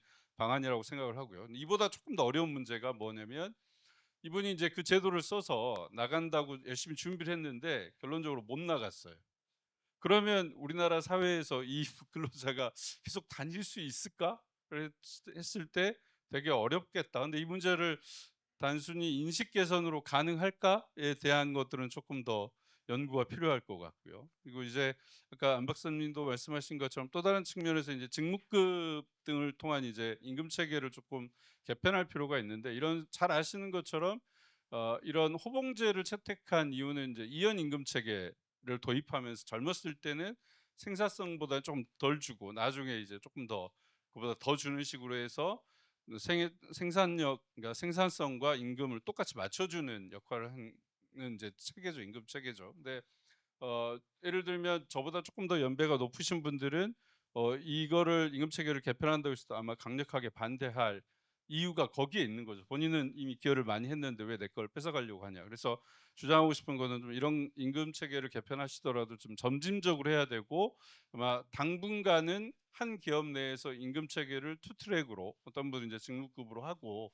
젊은 분들은 좀 연령이 있거나 이런 분들은 좀 뭐 불합리한 게 아니죠. 그분들한테는 호봉제를 좀 같이 하는. 근데 이렇게 하다 보면 이제 아마 정부의 좀 지원들이 필요하지 않을까라는 생각입니다. 혹시 일단 제가 준비한 코멘트는 이 정도인 것 같습니다. 예, 시간이 제한돼서 유감입니다. 오늘 토론된 내용은 아마 우리 안중기 박사님이 보고서를 쓰고 있을 것 같은데요. 거기에 그 폴리시 임플리케이션으로 다 포함을 시키시도록 해서 우리 스스로 학습하고 정책할 때 참고하시면 될 것 같습니다. 자기 주도 학습입니다. 예. 다음은 예, 안녕하세요. 이승열 박사님. 예, 감사합니다. 이렇게 귀한 자리에 토론자로 초대해 주셔서 먼저 감사드린다는 말씀을 드리고요. 두 분의 기조 강연과 세 분의 발제를 듣고 제 생각을 말씀드리면 세 가지로 아마 요약되지 않을까 합니다. 첫 번째는 방금 우리 최기성 교수님이 슬쩍 지나가셨지만 저는 이 연금 갭이라고 하는 문제, 연금 소득의 크레바스 문제가 심각하다고 보고 이 문제 해결에 집중해야 된다라고 보고 있고요. 그리고 두 번째는 이 해결에 바로 주된 일자리에 계속 남을 수 있도록 하는 것이 정책이 가장 중요하다라고 말씀드리고 있겠고요. 세 번째로는 첫 번째 기조 강연에서 시간 관계상 간단하게 지나가고 말았습니다만은 평생 교육 체계의 재정립이 필요하다라고 하는 세 가지를 말씀드릴 수가 있겠습니다. 어쨌든 1998년에 우리가 연금 개혁을 하면서 실제로 임금 수급 개시 연령을 상향했음에도 아직 20년 이상, 뭐 거의 30년 가까이 되어가고 있죠. 이 상태에서도 최소 1년 그리고 최대 5년간의 이 갭이라고 하는 문제는 사회적으로 큰 문제가 될 우려가 있다. 갈수록 이것은 심각해질 수 있다라고 하는 의미에서 오늘 우리 발제에서도 계속 나왔습니다만은 해외 어느 국가도 이 갭 문제는 없는 것으로 우리가 알 수가 있겠죠. 그래서 한국이 뭐 유일한지는 모르겠습니다만은 이 문제를 빨리 짚고 넘어가야 한다. 그래서 지금 뭐 정년을 연장할 것이냐, 계속 고용으로 할 것이냐의 문제가 아니라 어떻게 빨리 이 갭 문제를 해소할 것인가에 집중해야 된다라고 보고 있고요. 그리고 한 2년 전의 연구에서는 물론 이런 갭이 있을 때 물론 1년간의 갭이 있는 사람들을 대상으로 한 연구이긴 하지만 계속적인 근로를 통해서 이 갭을 스스로 해결하고 있더라라고 하는 그런 연구도 있긴 합니다만 최근에 다시 새롭게 된 연구에서 보면 61세부터 이 빈곤선으로 떨어지는 가구가 많아지고 있다, 급증하고 있다라고 하는 연구에서 볼 수 있듯이 이 갭의 문제는 한국의 사회적으로 큰 문제로 대두될 수 있다라고 하기 때문에 반드시 해결해야 되고요. 그런데 우리가 약간 긍정적인 측면은 이 연구에서 볼 수 있다시피 이 추이가 크지 않다라고 하는 측면에서 약간의 소득 보장으로도 이 빈곤선 문제는 해결할 수 있다, 빈곤 문제는 해결할 수 있다라고 보기 때문에 저는 이미 우리 그 안중기 박사님 발제에서 시간제 파타임 일자리를 원하는 고령자가 늘고 있다는 것에서 힌트를 얻을 수 있듯이 약간의 일자리 문제로 이 문제는 해결이 가능하다라고 보고 있습니다. 그 특히 이제 오늘 그 우리 신용학 부원장님이 발제를 하실 때 간단하게 언급하셨지만 고령 취업자 중에 자영업 비율이 꽤 높다라고 하는 것은 사실 마땅한 이분들이 퇴직 이후에 일자리가 없어서 자영업으로 넘어가게 됩니다만은 아시다시피 이분들은 특별히 새롭게 자영업에 진출할 만한 일종의 인적 자본을 축적하지 못한 상태에서 넘어가기 때문에 실패할 확률도 상당히 높습니다. 이들이 실패하게 되면 결국 또 역시 빈곤 가구로 전락할 우려가 있기 때문에 이러한 문제를 막기 위해서라도 어쨌든 그 본인이 하고 있던 그 갖고 있던 인적 자본으로 계속적으로 일을 할 수 있도록 해주는 것이 필요하다라고 보고 있습니다. 그리고 이제 그 아까 옆에 계신 우리 테일러 교수님이 공익적 관점을 말씀하셨듯이 이 계속적으로 일을 할 수 있도록 하는 것 중에 한 가지 안이 임금 조정은 필요하다라고 보지만 이 과정에서 고령 근로자가 굉장히 취약한 상황에 빠질 수가 있습니다. 왜냐하면 1대1 계약에서 본인의 그 협상 능력이 약화될 수 있기 때문에 과도한 임금 조정이 이루어질 가능성도 없지 않다는 점을 우리가 고려할 때 어쨌든 이를 막아주는 장치가 필요하다. 이것이 어쩌면 우리가 안 박사님이 아까 발제하실 때 소개하셨던 싱가포르 사례가 도움이 될 수도 있겠다. 뭐 어쨌든 사업주로서도 고령 근로자를 계속 고용한다는 것도 부담이 되고 과도한 임금 조정이 이루어지는 것도 또 근로자에게 부담이 되기 때문에 이를 조정해주는 어떤 정부의 지원금 정책이 우리가 재원이 가능한 범위 내에서 허용해 줄 수 있다라고 한다면은 하나의 해결책이 될 수 있지 않을까. 그리고 이 계속 고용이 필요하다고 하는 것은 아까 그 독일 사례에서 우리가 볼 수 있듯이 사실은 고령자가 되었을 때 재취업 기회가 낮다라고 하는 점, 그리고 비자발적 실업은 고령 취업자에게 많은 양보를 요구한다라고 하는 것도 하나의 시사하는 바가 있다라고 봅니다. 그리고 영국 사례처럼 연금 수급 개시 연령 이상의 고령 근로자에게 어쨌든 연금 수령액 삭감 없이 노동 참여를 할 수 있도록 한다는 것도 우리가 한번 참고해 볼 만하다. 왜냐하면 방금 앞서 말씀드렸듯이 고령 근로자라 하더라도 이들이 법정 그 정년 퇴직과 함께 바로 모든 인적 자본이 없어지는 것은 아니라는 말이죠. 이들이 계속 사회에 남아서 경제 활동을 통해서 그들이 갖고 있는 생산성을 계속 활용할 수 있도록 하자라고 하는 것이 필요하다고 봅니다. 마지막으로 저희 사례를 하나 말씀드리면서 끝낼까 합니다. 제가 올 여름에 좀 더운 이 한낮에 주말마다 190시간의 교육을 어느 대학 교육센터에서 받았습니다. 그래서 이 이후에 수목치료 기술자라고 하는 그 자격증을 따서 제2의 그 소위 노동생활을 준비를 하고 있습니다. 근데 이 과정에서 느낄 수 있었던 것이 저와 유사한 많은 고령자들이 참여함에도 전혀 전직 훈련으로 인정되지 못하고 있어요. 그래서 지금 능력 개발 훈련이라는 차원에서 좀 더 포섭이 필요하지 않을까라는 생각을 하고요. 또 막상 자격증을 땄는데도 저희 동기들이 아무도 취업을 못하고 있습니다. 그래서 취업으로 전혀 연결되지 못하는 이와 같은 전직 훈련이 과연 바람직한가라는 생각을 많이 하게 됐습니다. 그래서 세 번째라고 주장했던 평생교육 체계 재정립이 필요하다는 말씀을 드리겠습니다. 예, 감사합니다. 네, 감사합니다. 네, 이렇게 오늘 그 지정 토론 두 분 굉장히 또 이쪽에 저명한 연구자로서 그 의미 있는 지적들을 해주신 것 같습니다. 배우는 게 계속 많은데요. 플로어에 질문을 받고 우리 스피커들의 반응을 좀 듣도록 하겠습니다. 자, 준비하셨죠? 예, 두 분 지금 하셨는데 세 분, 네, 세 분으로 제한하겠습니다. 시간 관계상. 맨 마지막에 이상현 본부장님 해주시고, 예, 본인 소개를 좀 해주시고, 마이크가 있어야 됩니다. 통역이 돼야 되기 때문에요. 예. 네, 안녕하세요. 한국고용정보원의 장경이라고 합니다. 저는 테일러 교수님께 좀 질문을 드리고 싶은데요. 앞서 이제 그 정책적으로 디테일한 그 질문들 이제 토론자분들께서 해주셔서 저는 아주 좀 근본적인 질문을 좀 드리고 싶습니다. 제 질문은 왜 65세여야 하는가라는 질문인데요. 우리가 지금 고령자라고 삼고 있는 65세 기준이 독일의 비스마르크 시대에 사회보장 제도가 처음 만들어지고 당시에 고령연금 수령 연령이 65세였던 걸로 전 이해를 하고 있습니다.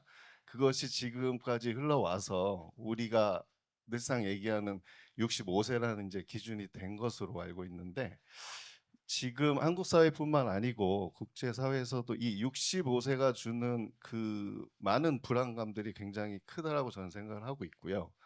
그 숫자 자체가 리스크 소사이어티를 만들어가고 있는 것이 아닌가. 그래서 135년 전에 만들어진 기준을 우리는 여전히 갖고 있는데 당시의 평균 수명은 한 40대 초반 정도로 저희가 이제 자료들을 찾아보면 나와 있고 지금은 80대 초반이죠. 2배가 증가를 했는데 여전히 우리는 고령자를 65세로 삼고 있는 것이죠.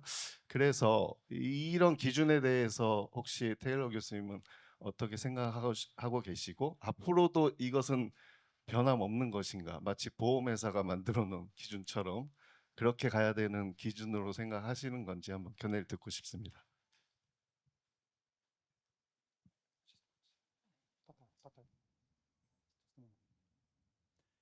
예, 굉장히 철학적이기도 한. 좋습니다. 자, 바로 또 질문을 같이 듣겠습니다. 네. 본인 소개해 주시고 마이크로폰. 안녕하십니까. 저는 이영광이라고 하고요. 지금은 경력 개발을 연구하고 있습니다. 저는 테일러 교수님께 또 질문을 드리고 싶긴 합니다. 커먼 굿이라는 개념이 전 되게 흥미로웠습니다.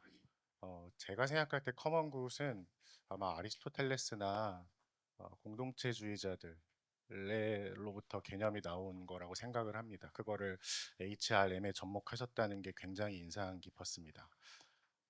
근데 굉장히 좀 인상 깊게 듣다 보니까 가장 첫 번째 단계가, 그러니까 커먼 굿을 위한 HRM의 첫 번째 단계가 커먼 굿을 만드는 거라고 생각을 하는데요. 물론 원칙을 제안해 주셨긴 하지만 그 커먼 굿이라고 하는 게 말씀해 주셨던 것처럼 굉장한 대화가 많이 일어나야 되는 과정들이 있는데 저는 조금 좀 노하우나 팁을 좀 부탁드리고 싶은 게 그렇다면 커먼 굿을 위한 HRM을 시작할 때 한국에서 어떻게 먼저 커먼 굿을 만들 수 있을까? 그 좀 과정이나 좀 팁들을 좀 질문을 드리고 싶습니다. 이상입니다. 예, 감사합니다. 자, 마지막 플로어 질문 우리 주최 측이시기도 한 본인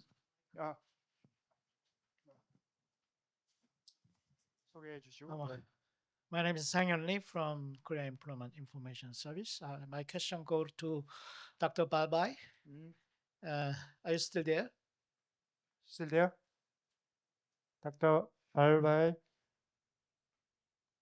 Yes, I'm still there. Okay, thank you. Thanks for Yes, your definitely, yes. presentation. I have a question about under the section of employment policy influencing the labor market situation. And you mentioned about the labor market program and specifically wage cost subsidies. I have tons of interest on this program. Could you explain me about a little detail about how much they support, how long duration of the program, and how do you evaluate the result effect of this program? Thank you. 야, 자 이제 우리 스피커들의 답을 듣기 전에 저도 닥터 발바이한테 아주 숏 퀘스천 하나 있는데요. 그 멘션에서 그 리타이어먼트 에이지를 독일의 경우에 언급을 해주셨는데 그 아까 우리 안중희 박사의 발표에서는 독일의 경우에 이런 리걸 리타이어먼트 에이지가 없다고 그랬거든요. 근데 여기에 의미가 그러니까 65에서 67로 뭐 이렇게 늘어난다. 어떤 에이지를 의미하는 건지 설명 좀 같이 해주시면 고맙겠습니다. 자, 그러면 발표자. 우선 발바이 닥터 발바이.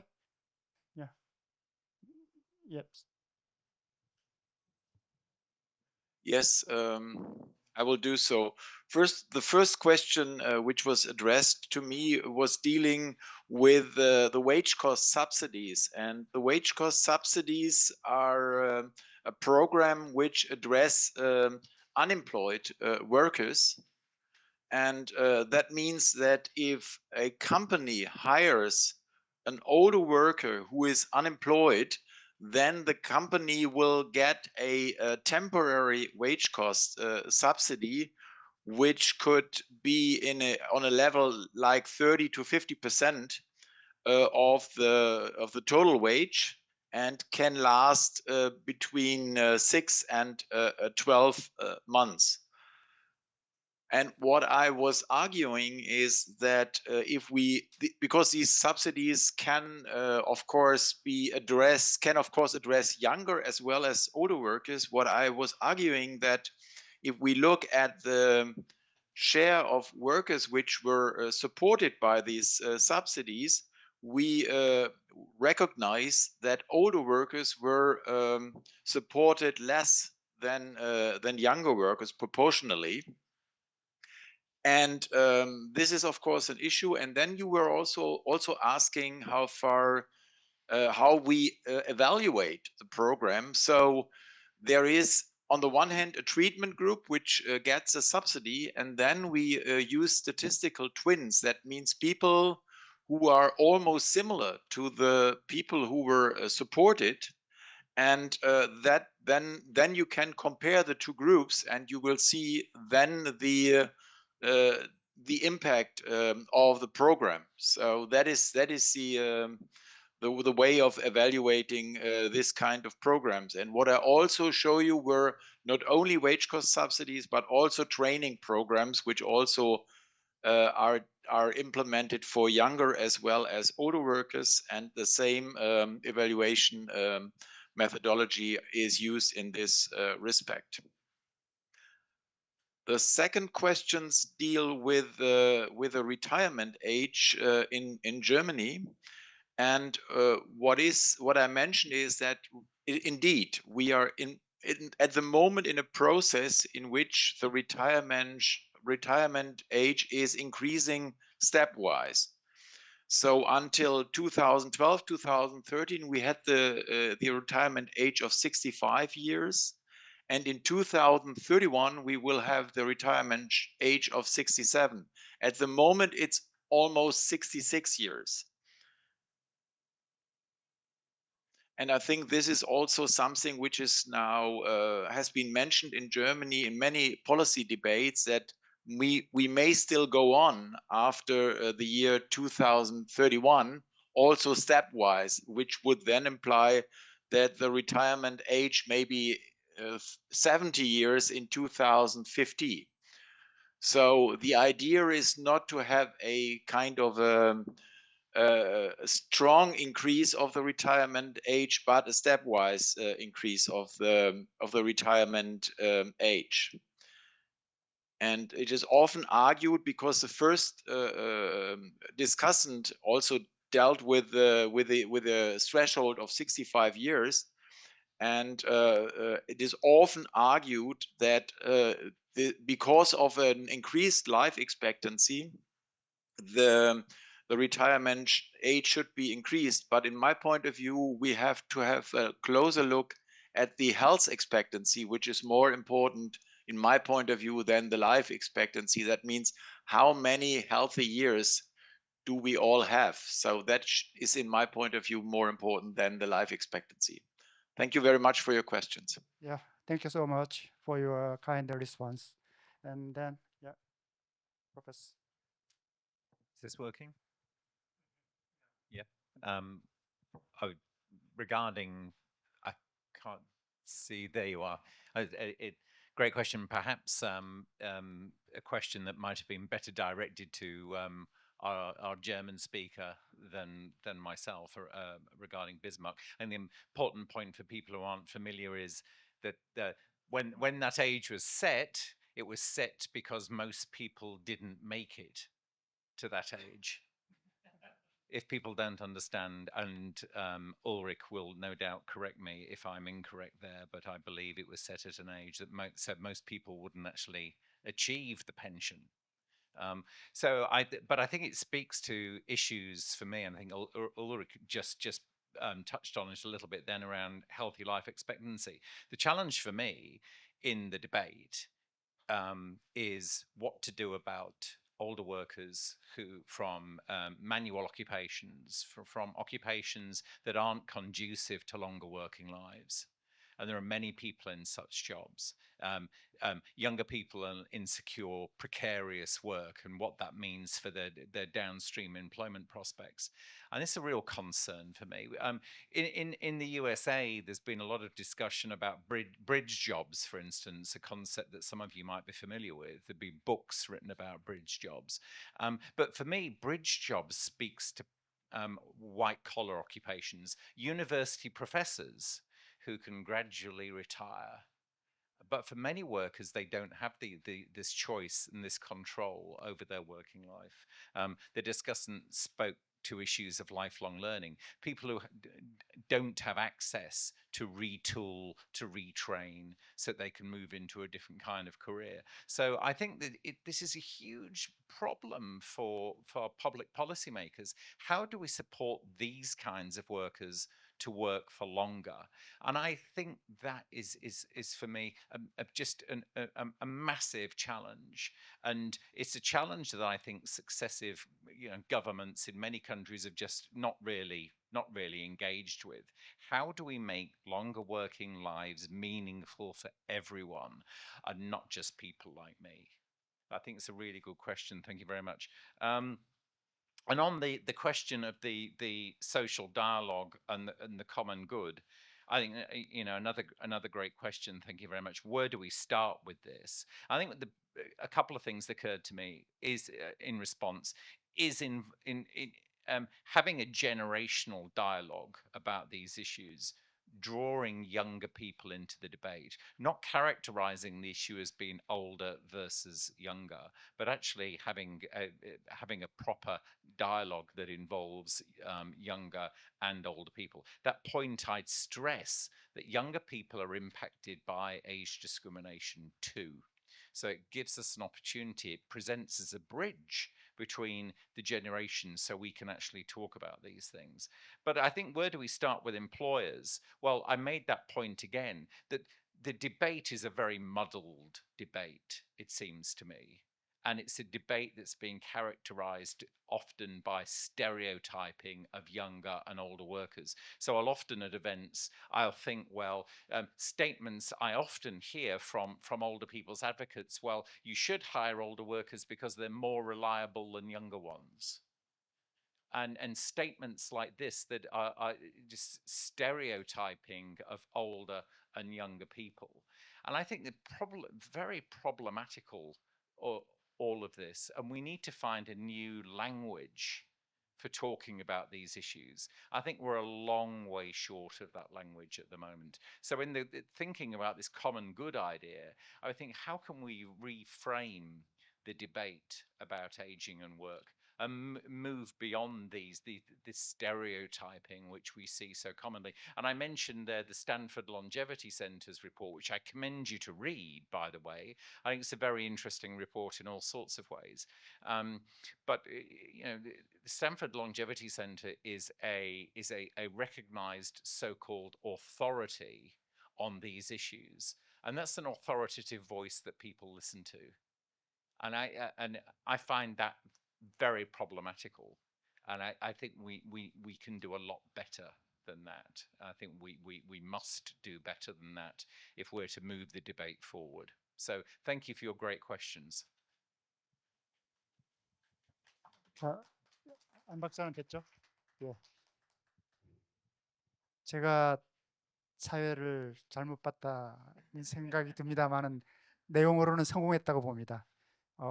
저만 욕을 먹고요. 진행팀 죄송하고요. 하지만 굉장히 들으셨겠지만 오늘 세 분의 발표에서 굉장히 많은 정보 또 유익한 임플리케이션 이런 게 있습니다. 거듭 말씀드리지만 이거는 단순히 발표 정도가 아니고 수학습과 앞으로의 여러분들이 연구나 또 정책 개발에서 직접적으로 참고를 하셔야 될 거다라는 생각이 들고요. 저도 그러겠습니다. 오늘 훌륭한 발표를 해주신 제명한 세 분의 발표자분들, 그리고 지정 토론자 우리 전문가분으로서 또 해주신 분들, 그리고 플로어에서도 아마 많은 분들이 준비를 하셨을 겁니다만은 시간 제약으로 많이 못 드렸습니다. 죄송하고요. 세 분의 또 이런 훌륭한 질문 모두 감사드리면서 첫 번째 세션을 이것으로 마치겠습니다. 굉장히 고맙습니다. 감사합니다.